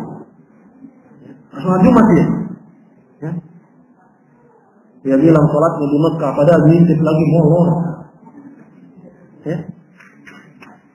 Karena syaitan ya, mau gambarkan di hadapan mereka bahwa mereka sedang sholat di Mekah. Ya. Sholat di Mekah. Ya. Ini syaitan menggambarkan kepadanya, padahal itu adalah mazbal, ya, tempat sampah. Ya. Sehingga dia sholat, dia merasa bahwa itu. Atau kisah-kisah yang ajaib dari orang-orang sufi ulat lainnya. Banyak. Nah, sebagiannya mungkin agak miris kalau diceritakan itu. Ngeri-ngeri ceritanya. Nasallallahu salam wa alaihi. Ini orang-orang yang menganggap ada orang yang boleh keluar dari syariat Muhammad. Ya. Apa dia klaim dirinya sendiri atau dianggap syekhnya, gurunya, ya, pimpinan malaikatnya. Kalau dia, ya, dia sudah sampai derajat yakin. Allah berfirman, wa'budu rabbaka hatta ya'tiyakal yaqin. Dan beribadahlah kepada Rabbmu sampai datang keyakinan.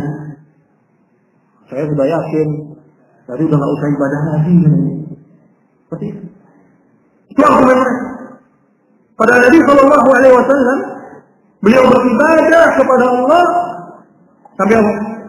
Hatta tatawarram qadamah, sampai kakinya bengkak-bengkak, sampai Aisyah protes. Ya Rasulullah, lima fa'alta hadza? Kenapa engkau lakukan itu? Bukankah Allah Jalla wa Ala telah mengampuni dosamu yang salah dengan katakan? Apa kata Nabi sallallahu alaihi wasallam? Akan ujibu an yakun akan syakur. Tak bolehkah aku menjadi hamba Allah yang bersyukur? Masya Allah. Lihat hadiah Nabi dengan hati haula ad-dajjalah. Petunjuk Nabi dengan petunjuk para dajjal. Ya. Hingga ada ya kita dapati ya, seorang pimpinan pondok pesantren beristrikan 9. Nah, cukup 4. Ini sampai 9. Dia menganggapnya halal yang seperti itu. Dan dikisahkan juga bahwa orang yang klaim bahwa dia wali, bahwa dia minum minuman keras, dengan asumsi kalau dia yang minum itu menjadi halal. Katanya Jack Daniel kalau dia yang minum itu berubah jadi sprite. Sprite halal atau haram? Halal, sudah halal. Ya. Orang pengikutnya, ya, mereka menjadi. Kenapa? Yang ngomong wali, hati-hati sama wali. Gitu? Ya. Dibodohi orang-orang. Ketika orang mau belajar Al-Quran dibilang susah, jangan belajar Quran. Mau belajar nahu, jangan, nanti kamu gila. Ya. Akhirnya orang nggak belajar nahu, tinggal ngerti Al-Quran. Ya, kata si fulan susah nahu. Ternyata susah apa gampang? Susah. Apa Masya Allah? Paling mudah bahasa Arab. Ya, paling mudah bahasa Arab itu. Ya. Jadi itu tadi iblis untuk menjauhkan manusia dari petunjuk Al-Quran. Jangan belajar bahasa Arab, gila. Belajar Arab, gila. Namanya juga Arab, haram kan dia. Seperti itu dia bilang. Ya. Gak tahu apa itu. Kalau dia di Jakarta seperti itu. Ya. Alhamdulillah saya nggak kemakan. Intinya itu. Jadi meyakini ada seorang yang boleh keluar dari syariat Muhammad, seperti keluarnya Khidir dari syariat Musa.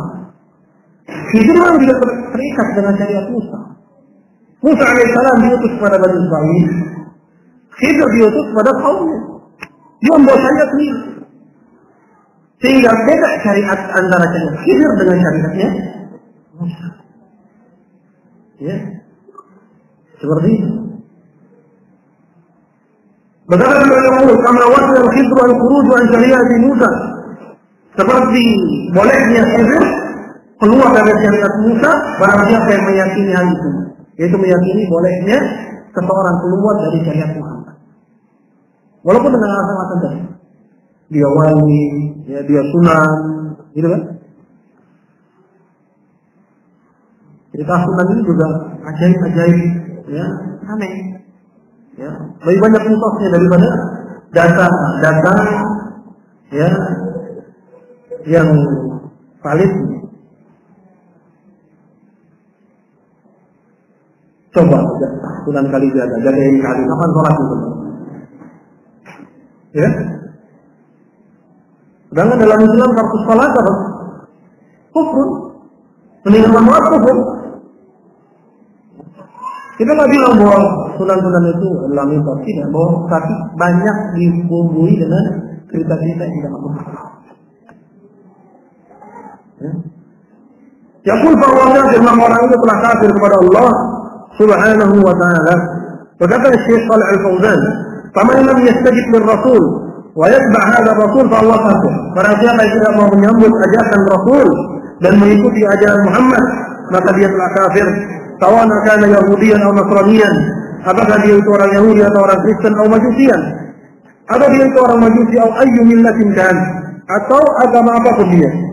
Li'annahu yab'athuhu, li'annahu bi'ithatihi awjaba Allah ta'atahu wa ittiba'ahu, karena dengan diutusnya beliau Allah mewajibkan untuk mentaati beliau dan mengikuti beliau. Wa man kana 'ala dinil yahudiyyah wan nasraniyyah fa innahu qad nusikha bi'ithatihi. Dan barang siapa yang berada di atas ajaran Kristen dan Yahudi, sesungguhnya ajaran itu telah dihapus dengan diutusnya Nabi sallallahu alaihi wasallam. Fala yasah ahadan an yakhruju an ta'atih, maka tidak boleh bagi seorang pun untuk keluar dari ketaatan kepada Muhammad sallallahu alaihi wasallam. Ya. Al-Ashr yang ke-10. Qala al-i'radu 'an dinillahi ta'ala, yaitu berpaling dari agama Allah Ta'ala, la yata'allamuhu wa la ya'malu bih, tidak mau mempelajarinya dan tidak mau mengamalkannya. Ya, ini disebut dengan kufur i'rad. Dia berpaling. Ini merupakan membatal keislaman. Berkata Syekh Abdul Latif rahimahullah ta'ala sebagaimana yang dinukil oleh Syekh Sulaiman bin Sahman, "Wa amma idza ulima al-aslu alladhi yadkhulu bihi fil Islam fa'arada an hadha bil kulliyah fa huwa kufru i'rad." Adapun apabila tidak didapati pokok yang dengannya seorang masuk Islam, kemudian dia berpaling darinya secara totalitas, maka ini disebut dengan kufur i'rad. Dia enggak mentauhidkan Allah, kemudian enggak mau mempelajari agama Allah. Ini masuk dengan agama Allah yaitu tauhid. Ya, bukan enggak mau mempelajari ya bahasa Arab, enggak mau mempelajari ilmu waris, enggak mau mempelajari misalnya perbankan Islami, ya, muamalah kontemporer, itu enggak apa-apa. Tapi yang dimaksud dengan kufur i'rad enggak mau mempelajari tauhid yang dengannya sah Islam dia.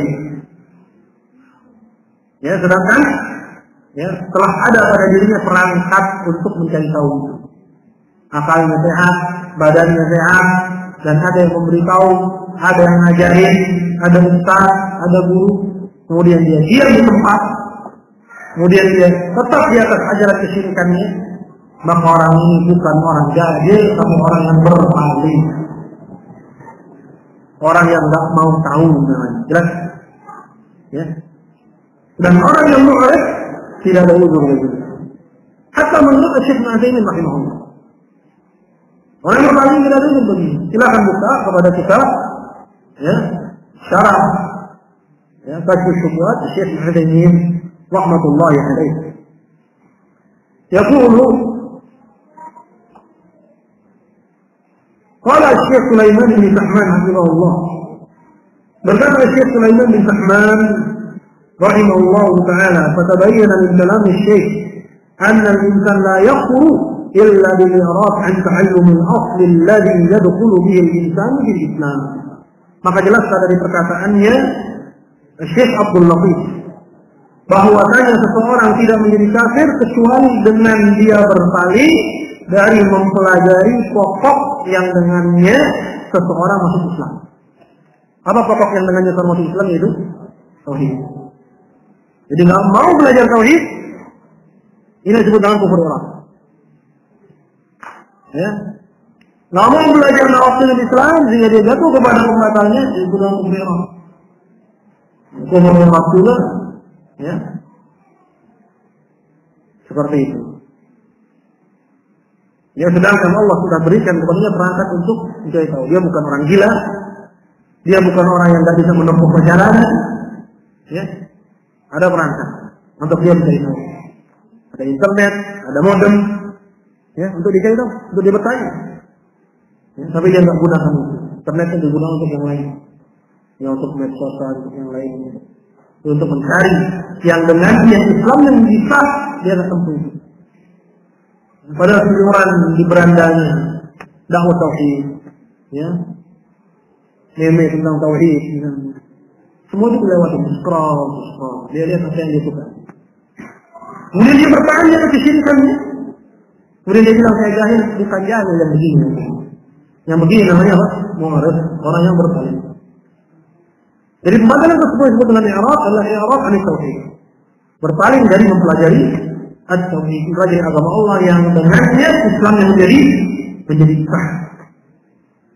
Yaqulu Syekh qala, ya, berkata Syekh Sulaiman, fatabayyana min kalam Syekh, maka jelaslah dari ucapan Syekh Abdul Latif, anna al-insan la yakfur, bahwa seorang manusia tidak menjadi kafir illa bil i'rad, kecuali dengan keberpalingan dari mempelajari pokok yang dengannya dia masuk Islam. La tarkal wajibat wal mustahabbat, bukan ya tidak mempelajari yang wajib atau yang mustahab. Ya. Mungkin seorang jatuh kepada maksiatan, ya, meninggalkan yang wajib, ya, tapi dia tidak jadi kufur. Yang dianggap pembatal adalah berpaling dari mempelajari pokok agama yang dengannya Islam yang menjadi sah. Ini pembatal yang ke-10. Qala wa dalilu qawluhu ta'ala, dan dalilnya adalah firman Allah Ta'ala, wa man azlamu mimman dzukira bi ayati rabbih. Siapakah yang paling zalim? Ya, ini pertanyaan tapi maksudnya ikrah. Wah, tidak ada yang lebih besar kezalimannya daripada orang ini. Yaitu daripada orang yang bagaimana? Mimman dzukira bi ayati rabbih. Dari orang-orang yang telah diingatkan dengan ayat Rabbnya. Diingatkan dengan apa? Dengan seorang dai datang ke rumahnya, butuh ketok pintu orang satu-satu. Atau dengan diturunkannya Al-Quran? Dengan diturunkannya Al-Quran. Karena nggak lazim, nggak harus penegakan hujah itu, ya, kita datangin orang satu-satu. Ya, dengan turunnya Al-Quran tegak hujah. Ya, salah sampean nggak mau cari tahu. Ya, orang udah capek-capek terjemahnya udah gede kok. Ya, masa ya diam aja di rumah nggak mau cari tahu, udah gede kan? Al-Quran sudah diturunkan, orang udah capek-capek nerjemahin. Ya, itu apa nggak dipakai? Taruh aja gitu jadi hiasan di kepala gitu. Ya, gunakan dong nalarnya untuk mencari tahu kebenaran. Yang lainnya kalian gunakan untuk ya dunia, masa untuk agama tidak mau digunakan akalnya. Ya, seperti itu. Dan petunjuk tauhid dalam Quran petunjuk yang paling gamblang. Wa'budullaha wa la tusyriku bihi syai'an, beribadahlah kepada Allah dan jangan menyekutukan Dia dengan sesuatu apapun. Wa qala rabbuka alla ta'budu illa iyyah, dan Rabbmu telah memutuskan jangan beribadah kecuali kepada-Nya. Ya, seperti itu. Kalau perlu untuk memahami ayat ini seorang harus sekolah dulu, S1, S2, S3, baru paham. Mungkin jadi profesor baru paham. Enggak. Memahami ayat seperti itu, ya, dikatakan oleh Syekh Muhammad dalam kitab beliau, ya, Al-Usul Sittah, bahwa ini dipahami oleh orang yang paling bodoh sekalipun. Dipahami oleh orang yang paling bodoh sekalipun. Nanti seorang untuk memahami ayat tentang tauhid nggak perlu dia, ya, istilahnya makan bangku sekolahan dulu. Ya. Tapi tegaknya hujah itu dengan Al-Quran, sampai kepadanya dengan bahasanya. Masalahnya kan dia nggak pernah buka itu Al-Quran. Ya. Begitu kan? Ya, kalau dia buka ya cuma Yasin. Sehingga dia pikir ya Yasin itu kitab tersendiri. Betul kan? Ada orang mikir ini kitab tersendiri. Padahal dia bagian dari Quran. Ya.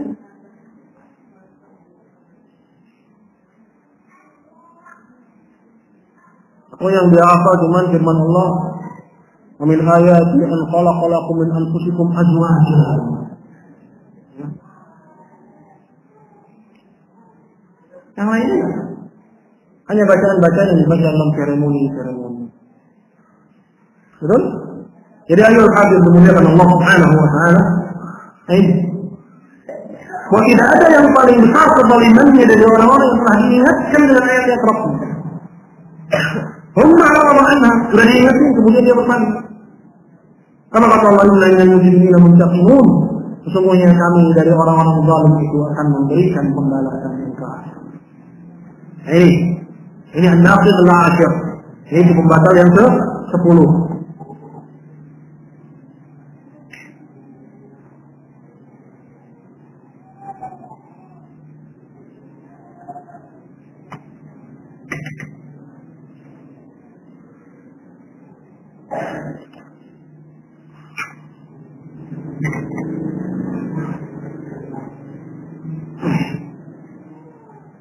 Jadi logiknya jelas, ya, bingkainya jelas. Bahwa dimaksud dengan berpaling ini bukan berpaling dari mempelajari al-wajibat wal mustahabbat, perkara-perkara yang wajib atau perkara-perkara yang mustahab. Namun berpaling dari mempelajari apa? Perkara yang dengannya Islam dia menjadi sah. Itu tauhid. Ya, itu lebih spesifik lagi, itu tauhid al-uluhiyah beserta dengan dalil-dalilnya yang menumbuhkan keyakinan akan benarnya la ilaha illallah itu dan buat lain hanya klaim.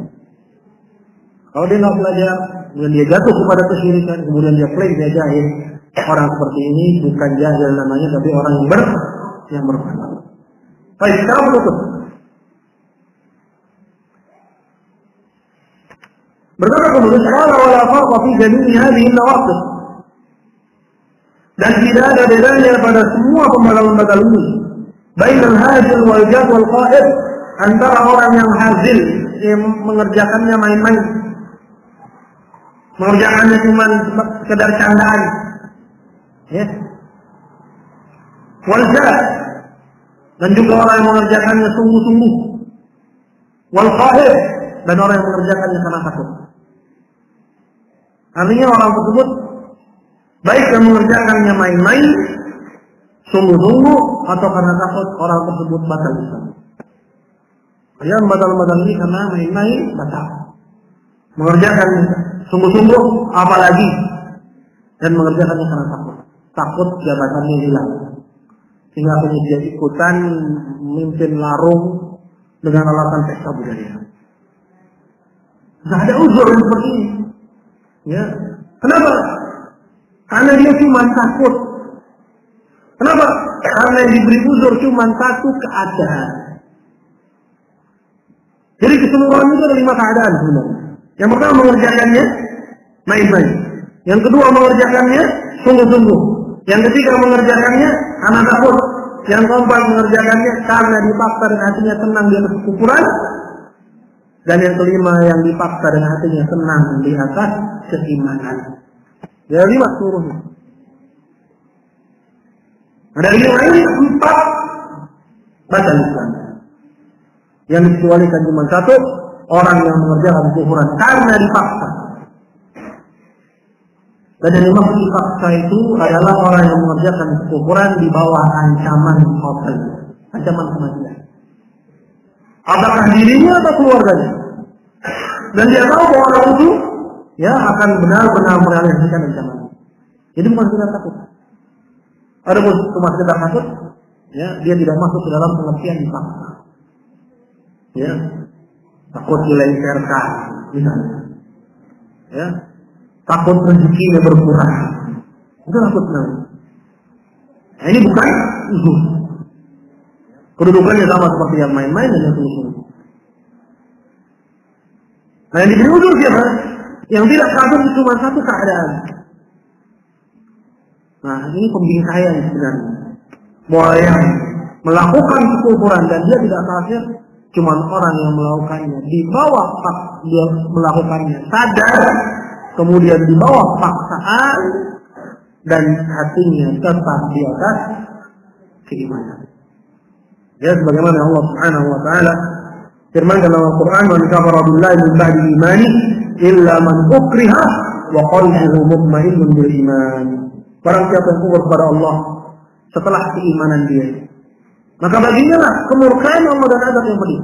Kecuali orang-orang yang melakukan kekufuran karena mukrah. Mukrah itu dipaksa. Ya, di bawah ancaman bunuh dia atau keluarganya.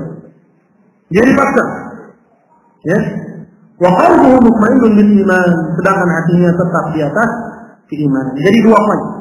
Dipaksa dan hatinya tetap di atas keimanan. Tapi kalau dipaksa kemudian dia melakukan kufuran, lantas hatinya tenang di atas kufuran, maka dia termasuk orang yang kafir kepada Allah Azza wa Jalla. Seperti yang terjadi pada kisah Ammar bin Yasir radhiyallahu taala an yang dipaksa untuk mencaci Rasulullah sallallahu alaihi wasallam. Dia kuat dengan siksaan dan dengan berat. Kemudian dia pun mencaci Rasulullah. Setelah dilepas dia pergi menemui Nabi dan minta maaf. Kemudian Nabi sallallahu alaihi wasallam bertanya kepadanya. Lihat, Nabi nanya dulu. Kaifa tajidu qalbi? Bagaimana kamu dapati hati? Artinya enggak langsung dihukumi, ya, enggak apa-apa. Nah, ini kan kaifa tajidu qalbi? Artinya kondisi bahwa kamu dipaksa itu maklum, sudah diketahui. Tapi gimana dengan hati? Ya, gimana dengan hati? Kemudian apa kata Ammar? Dia bilang, "Mutmainnun bil iman ya Rasulullah, hatiku tenang di atas iman wahai Rasulullah." Ya. Maka di situ Nabi sallallahu alaihi wasallam berkata, "Fa in adu fa'ud." Kalau lagi mereka ingin tahu dan kamu lagi tidak mampu untuk menghadapi gerakan mereka, maka tidak mengapa kamu mengulangi perbuatanmu itu dengan syahadat tadi. Ya, kamu dipaksa dan hatimu tetap di atas iman. Dan di sana faedah lain. Kalau sahabat Nabi sallallahu alaihi wasallam melawan kufuran, ya, mau tidak ada uzur baginya dan dia sahabat Rasulullah. Kecuali dalam kondisi apa? Sadar, dipaksa dan nanti tetap bersih. Maka bagaimana dengan selain sahabat Rasulullah sallallahu alaihi wasallam, dari orang-orang Muslim biasa misalnya yang dia melakukan kufuran, ya, bukan karena paksaan dan hatinya tetap bersih iman. Seperti apa bukan dalam kondisi dipaksa? Ini tadi dia melakukan main-main. Termasuk juga di sini sungguh-sungguh, termasuk juga faham. Begitu juga masuk di sini orang yang melakukannya anjazin karena kejahilan. Maka orang tersebut ya tidak termasuk yang dikecualikan. Kan yang dikecualikan siapa? Yang dipaksa dan hatinya tetap di atas cuma hanya satu keadaan. Tidak ada keadaan yang lain. Jelas? Ya, jadi ini ya hukum terhadap orang-orang yang melakukan kufur itu. Ya, bahwa mereka ya kufur kepada Allah Subhanahu wa taala apapun motifnya kecuali orang yang dipaksa dan hatinya tetap di atas iman. Maka beliau qala wa kulluha dan seluruhnya, sepuluh-sepuluhnya itu min a'zami ma yakunu khataran, di antara yang paling berbahaya, wa min aktsari ma yakunu wuqu'an, dan paling banyak terjadi. Jadi khususkan 10 karena itu yang paling bahaya dan itu yang paling banyak terjadi. Bayang bagi muslimin an yahzaraha, dan sudah sepatutnya bagi seorang muslim untuk berhati-hati darinya, wa yakhafu minna ala nafsihi, dan mengkhawatirkan dirinya dari terjatuh ke dalamnya. Na'udzubillahi min mujibati ghadabih, kita berlindung kepada Allah dari sebab-sebab kemurkaannya, wa alihi iqabih, dan dari dahsyatnya siksaannya. Wa sallallahu ala khayri khalqih, dan semoga salawat dan salam Allah sampaikan kepada sebaik-baik ciptaannya, yaitu Muhammadin wa alihi wa sahbihi, Nabi Muhammad dan para keluarganya dan para sahabatnya. Alhamdulillah, berarti selesai juga dari pembahasan kita ya Nawaqidul Islam Dan sisa waktu yang tersisa kita isi dengan yang membaca pertanyaan-pertanyaan yang masuk.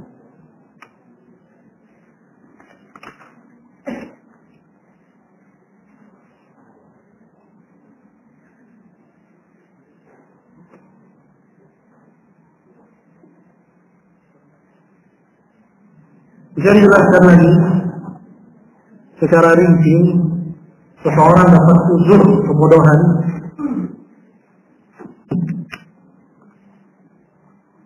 terhadap kesyirikan akbar. Apakah orang yang sudah berusaha bertanya kepada seorang yang menurutnya berilmu, termasuk yang dikafirkan jika melakukan kesyirikan karena jahil atau salah pilih ulama? Ini orang yang taklid pada ulama al-musyrikin, maka orang tersebut nilainya musyrik dan tidak bisa disebut kecuali karena perbuatan yang syirik maka pelakunya musyrik. Seperti itu.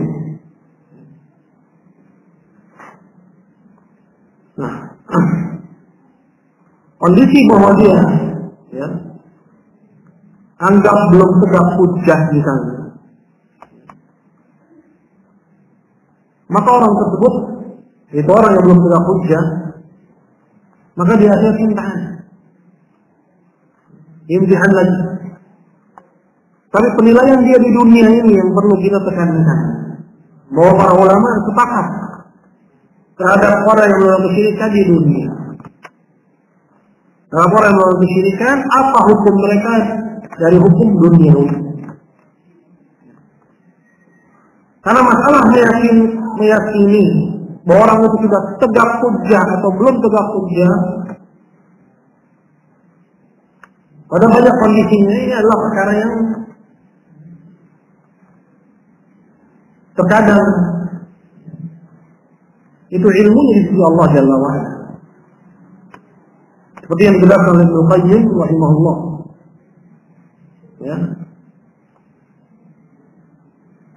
Dalam kitab beliau Thariqul Hijratain. Ada banyak kondisi itu bukan perkara yang mudah untuk memastikan.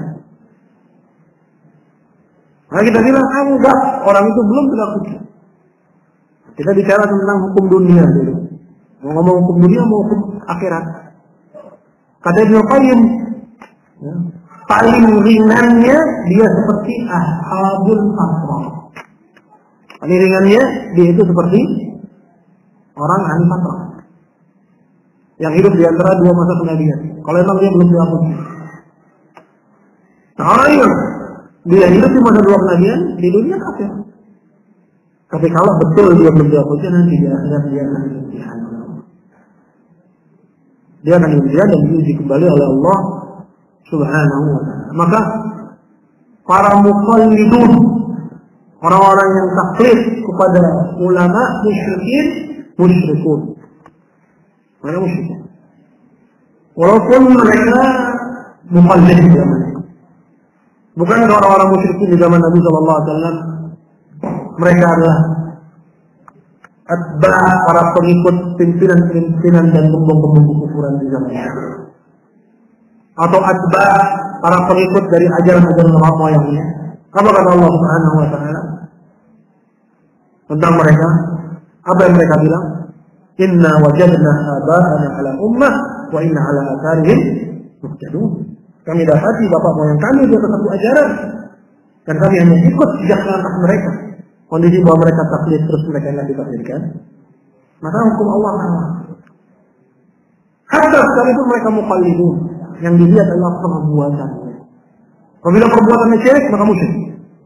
Kondisi dia belum berlaku hujjah, itu urusan dia. Allah yang Maha tahu siapa yang belum berlaku hujjah dan siapa yang sudah tegak pada yang hujjah. Dan Allah Azza wa Jalla tidak akan mengadab siapapun, ya kecuali setelah diutus kepadanya seorang Rasul. Seperti itu. Jadi mungkin aja di dunia dia kafir, tapi di akhirat diuji kemudian ujian masuk apa? Masuk apa? diuji, lulus ujian, masuk apa? Masuk surga. Ya. Tapi itu untuk siapa? Untuk orang ya yang mereka belum tegak kepadanya hujjah. Jadi pakemnya loh, yaitu Allah tidak akan mengazab siapapun kecuali setelah diutus kepadanya Rasul. Kalau memang belum sampai kepadanya hujjah, belum sampai kepadanya bayyinah, pasti Allah akan tegakkan dulu hujjah. Tak mungkin untuk langsung diazab. Ini bertentangan dengan sifat Allah yang Maha Adil. Ya, seperti itu.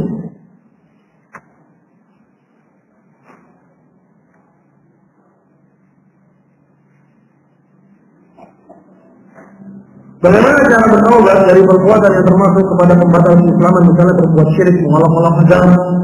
Apakah harus membarui syahadat? Bagaimana caranya? Perbarui imannya. Ya, kalau dia termasuk orang yang mengolok-olok agama, maka dia harus datangkan ta'zim terhadap Islam. Kalau dia termasuk orang yang mendustakan malaikat, dia harus datangkan keimanan kepada malaikat. Seperti itu. Kalau dia termasuk orang yang batal Islam yang tetap meninggalkan sholat, harus mengerjakan sholat. Sebagian orang mengatakan bersyahadat, ya. Dan yang lain yang mengatakan cukup dengan taubat.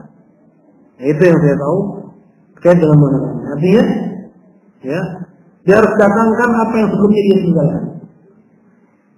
Ya, seperti itu.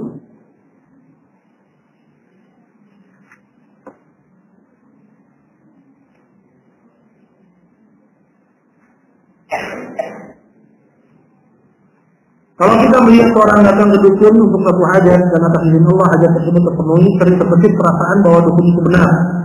Bagaimana mengatasi hal tersebut? Yakini bahwa dukun itu salah. Ya. Karena kondisi bahwa ya, secara kasat mata bahwa orang tersebut terpenuhi hajatnya, tapi caranya salah. Ya. Kita harus pegang, ya, pakem-pakem kebenaran itu apa? Tolok-tolok kebenaran itu apa? Bukan dari apa yang kita lihat, tapi tolak ukur kebenaran Al-Quran, Sunnah. Kondisi bahwa orang itu melanggar agama, kemudian dia kaya. Ya, Allah Subhanahu wa Ta'ala sudah bilang dalam Al-Quran. Ya, bahwa Allah Jalla wa Ala mengadab mereka dengan apa yang mereka miliki. Bahwa demikian itu adalah tadabbur. Jebakan dari Allah Subhanahu wa Ta'ala. Jangan kita tertipu. Orang dia tertipu. Ya, mereka tertipu dengan ya perbuatan.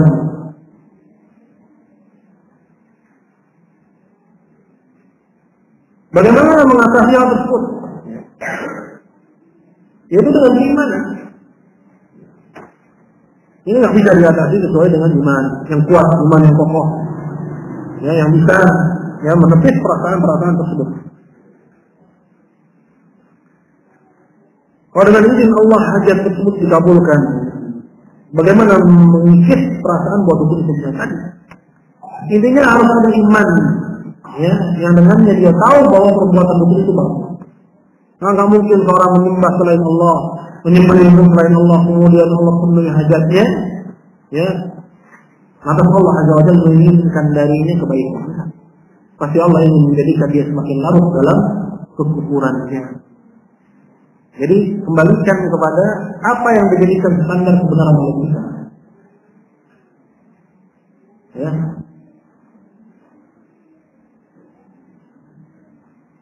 Masalah taubat dari pembatal seperti yang tadi telah dijelaskan. Kita nggak akan ulangi.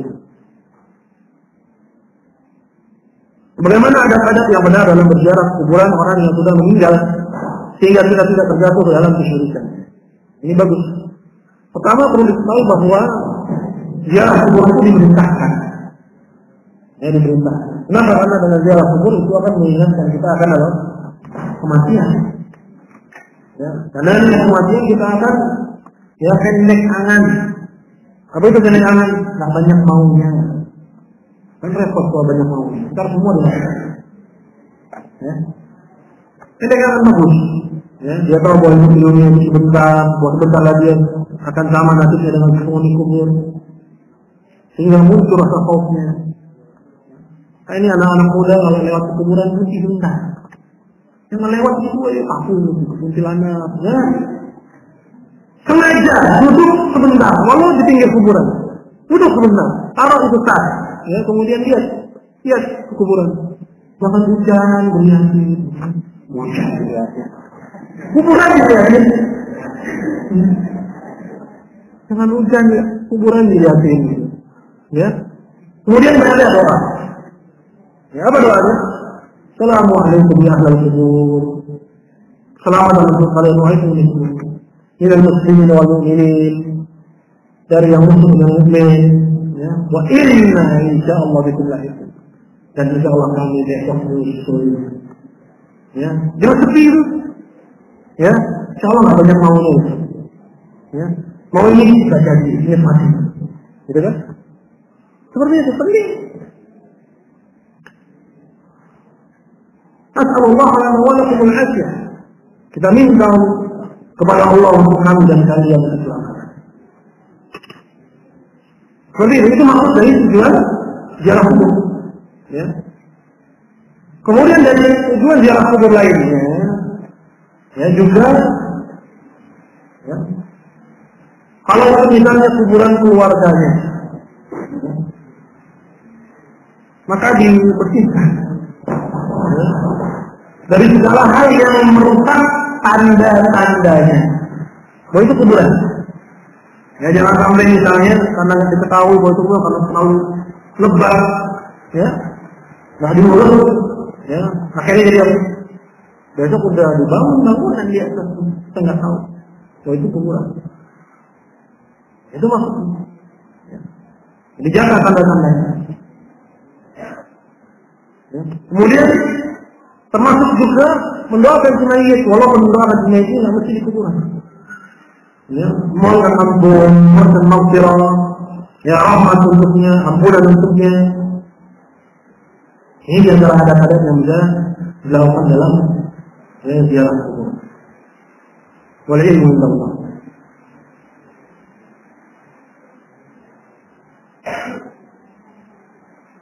Bagaimana batasan tandaan yang diukur sebagai mengolok-olok agama? Ya lihat kontennya. Kalau kontennya menyangkut agama, berarti tandaan itu termasuk mengolok-olok agama.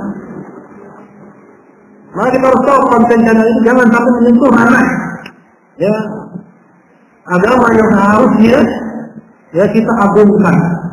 Apapun itu, sebisa mungkin walaupun perkara yang paling kecil sekalipun.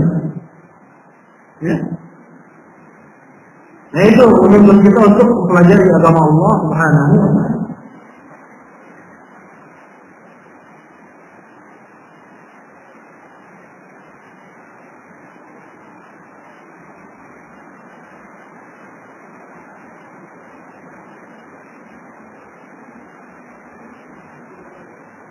Bagaimana kalau disebabkan ketidaktahuan karena belum belajar, tidak mengkafirkan orang kafir, apakah cukup dengan tobat atau syahadat lagi? Ini termasuk pembatal yang ketiga, ya. Belum tahu karena belum belajar, sehingga dia nggak mau mengkafirkan orang kafir. Mau mengkafirkan kaum Kristen para penyembah kubur, baru tahu setelah belajar. Berarti dulu dia jatuh kepada ya pembatal. Menganggap orang kafir itu sudah kafir. Kemudian tobat yang sama seperti tobat yang tadi jelas. Jadi dia datangkan apa yang sebelumnya tidak ada. Kalau sebelumnya dia tidak meyakini kafir orang kafir, sekarang dia meyakini kafir orang kafir. Ya. Terkait dengan syahadat itu, ya, kembali seperti apa yang tadi jelaskan. Sebagian mengatakan dalam pembatal seorang bersyahadat, mengulangi syahadatnya, dan yang lainnya mengatakan cukup dia bertaubat kepada Allah Subhanahu wa Ta'ala.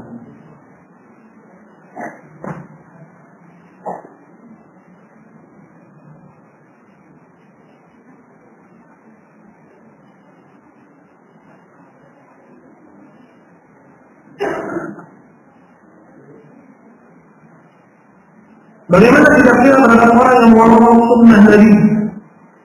Bagi orang yang berilmu dan bagi orang awam. Yang itu berapa? Ya, dari pelajaran kita kupas begini, yang dimaukan darinya anak. Ya, bukan sekedar kalau kita lihat atau kita dengar melalui jalur yang dipercaya bahwa fulan mengolok-olok agama Allah, maka wajib bagi untuk mengeluarkannya dari Islam, meyakini orang itu batal Islamnya. Dan ini termasuk perkara yang wajib jadi yang tidak butuh tanya kepada ulama. Tapi antum harus lihat ya, perkara yang pertama bahwa dia melakukannya di atas kesadaran. Ya. Kemudian kekufurannya, ya benar dia melakukan kufuran. Jangan orang lagi, ya ngaku kuburan kemudian kepleset dia terus dan jadi bilang sujud ke kuburan. Jangan. Kita pastikan bahwa memang tidak sujud pada kuburan itu. Ya, betul. Antum orang begitu. Kalau sebenarnya dia jatuh gitu, ya kepleset. Jika orang sujud yang dia sama selain Allah. Enggak, bukan itu. Dan pastikan bahwa perbuatannya kufur akbar, wajib dari teman, gambar, enggak ada kesamaan. Kemudian dia lakukan dengan kesadaran dan dia tidak dipaksa. Bukan dipaksa. Kemudian dia tidak ada mengajarkan, tidak ada urusan. Ya. Dalam perkara ini orang dia itu melakukan kekerasan umum bukan proyek. Nah, ini masuk dalam perkara kafirah, perkara yang dalam bidang. Wajib bagi untuk mengeluarkan dari Islam, yaitu meyakini bahwa orang telah batal Islam. Adapun tafsir, terang-terang yang mengatakan anta kafir, anda kafir, ya, yang lebih diutamakan adalah mengajaknya kembali kepada Islam. Karena kalau kita ajak dia kembali kepada Islam, kita bilang kafir, baru dia masuk Islam, bukan balik ke orang kabur. Betul? Nanti tujuan kita kan beri hidayah, begitu kan? Maka jauhi hal-hal yang membuat orang lari. Tapi perkara ikhtiqat, perkara keyakinan, mau nggak mau harus dilakukan. Harus dilakukan.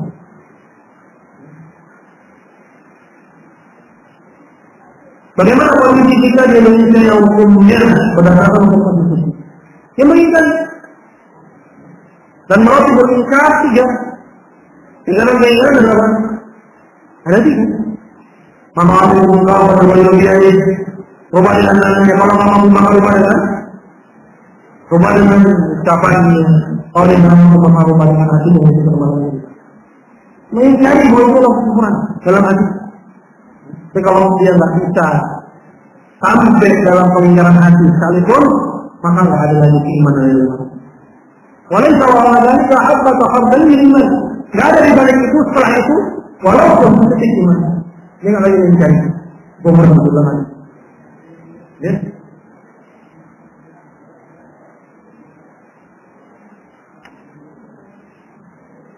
Dan tentunya juga dengan mendakwahkan tauhid.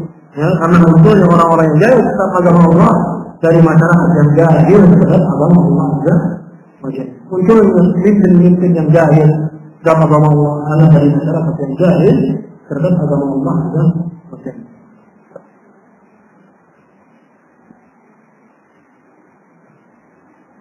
apakah mencium tangan dosen atau guru termasuk bentuk kesyirikan? Insyaallah enggak ya. Ya. Walaupun ada sedikit merunduk di situ, tapi usahakan kalau perlu nggak usah cium tangan, ya. Ya, jika mungkin tidak perlu cium, ya, tangan guru, apalagi gurunya misalnya mengajarkan kekufuran, ya, nggak perlu kita takzim sampai sebegitunya sama ustaz aja nggak cium tangan kok, sama dosennya pula cium tangan, ya. Walaupun itu tidak masuk dalam kekufuran, tapi dikhawatirkan ada insina, ya, ada nuansa dia merunduk, ya. Yang mana ini nau'un min sujud, ada mirip-mirip dengan sujudnya. Tapi orang yang melakukannya, insya Allah nggak mengapa. Tapi kalau dia tidak menghindari itu yang afdal, itu yang aula, ya.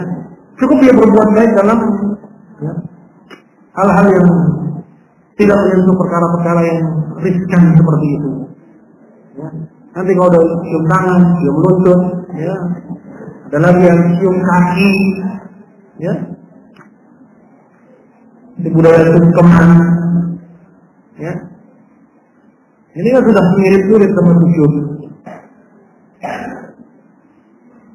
Maka hendaknya dihindari. Kita nggak anti budaya. Dari budaya yang berkaitan dengan Islam, ya, boleh melakukan pantas untuk kita beda. Tapi kalau semua budaya itu harus dilestarikan, sampai sekarang kita masih lihat 360 berhala yang ada di perut Ka'bah itu masih awet. Tapi awet nggak tadi sekarang? Enggak. Ini Nabi nggak pakai melestarikan budaya ini. Apakah datang ke tempat wisata peribadatan agama lain seperti kelenteng atau pura membatalkan keislaman seseorang? Sekarang antum pergi ke situ ngapain? Mau meninggalkan kemunahan mau apa? Ya, bagus Ibrahim gitu kan? Dia datang ke kelentengnya, kemudian dia menggali itu kepala, ya setan-setan botak satu-satu, kemudian dia ceritain yang paling gede, ya, wah Ibrahim berani luar biasa. Makanya dia adalah teladan dalam dakwah tauhid. Jadi ditanya oleh sang raja, man fa'ala dari alihatina, siapa yang bikin begini wahai Ibrahim? Apa kata Ibrahim? Fa'ala wa ada tabi'un, fa'ala tabi'un wa ada fasalu kamu yang syukur. No, yang paling gede yang bikin. Tanya aja pada yang kamu. Luar biasa, ya, masih muda, seorang diri dihadapkan bapaknya, kaumnya, pemerintahan, tapi bukan untuk merebut kekuasaan. Mendakwakan tauhid. Itulah ajaran yang murni, ajaran yang hak. Ya kalau untuk tujuan ini kembali apa? Tapi kalau cuma untuk, ya, selain itu, ya, apalagi untuk menunjukkan toleransi seperti yang dilakukan oleh sebagian mahasiswa yang sedang muda, ya kan? Biasanya ramai menjelang Natal itu. Menjelang Natal ramai. Ya. Rasulullah SAW pada sebagian bentuk yang banyak bentuknya itu kekufuran pada keislaman. Ya. Jadi dilihat pada motivasinya.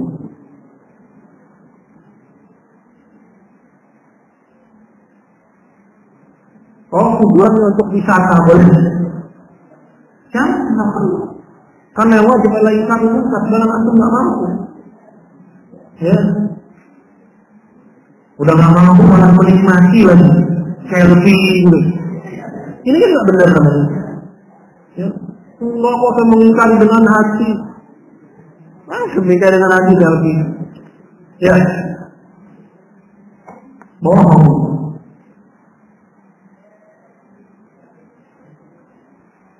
Terkait dengan tujuan. Misal tentang isbal, dia tahu kalau isbal itu sunnah Nabi, tapi itu dia jadikan sebagai alasan. Katanya kan itu hanya sunnah. Kalau isbal enggak dosa, apa itu? Berarti apa yang termasuk batal kelima? Masalah isbal ini sudah khilaf dengan ulama, ya. Seperti Asy-Syaukani mengatakan kalau dia tidak sombong maka nggak apa-apa.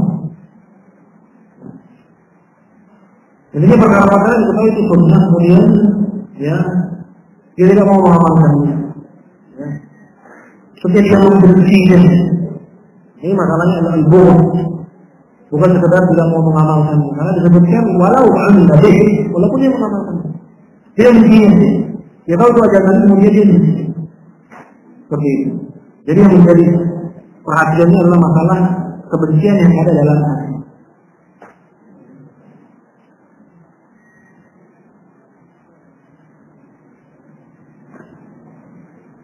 Sudah bagaimana jika seorang muslim cenderung membela dan memilih orang kafir untuk menjadi seorang pemimpin? Hukum asalnya kita nggak ikutan begituan. Ya, biarin aja yang mau ikut. Kita nggak ikutan. Kita berharap pada Allah Subhanahu wa taala dengan takwa ini Allah ganti mereka semua dengan para muwahhidun. Amin. Ya, dengan dakwah. Karena dengan cara-cara ini insya Allah akan menangkan agama. Adapun cara-cara kufur seperti itu, ya, kita nggak yakin Allah, kita tidak yakin bahwa itu, ya dengan itu Allah Jalla wa Ala akan menangkan agama. Namun seorang mungkin dia beristihad, ya, atau dia mengikuti fatwa seorang alim, ya, maka dia ulamanya. Orang awam itu ulamanya. Agama orang awam, agama ulama. Ya, seperti itu. Nah, orang yang membela milih orang kafir untuk menjadi pemimpin, ini khawatir sehingga kepada pembangunan. Ya, apalagi kalau dalam konteks ya sudah head to head Muslim dengan kafir, seperti yang terjadi di DKI. Ini bukan urusan Muslim sama kafir lagi. Si Muslimnya sudah mencela agama, mencela simbol agama ulamanya. Ya. Ini baru perang lagi sekarang. Ya. Dikhawatirkan itu masuk dalam apa yang disebut dengan tawalli, menginginkan kemenangan orang kafir dari wal ilmu.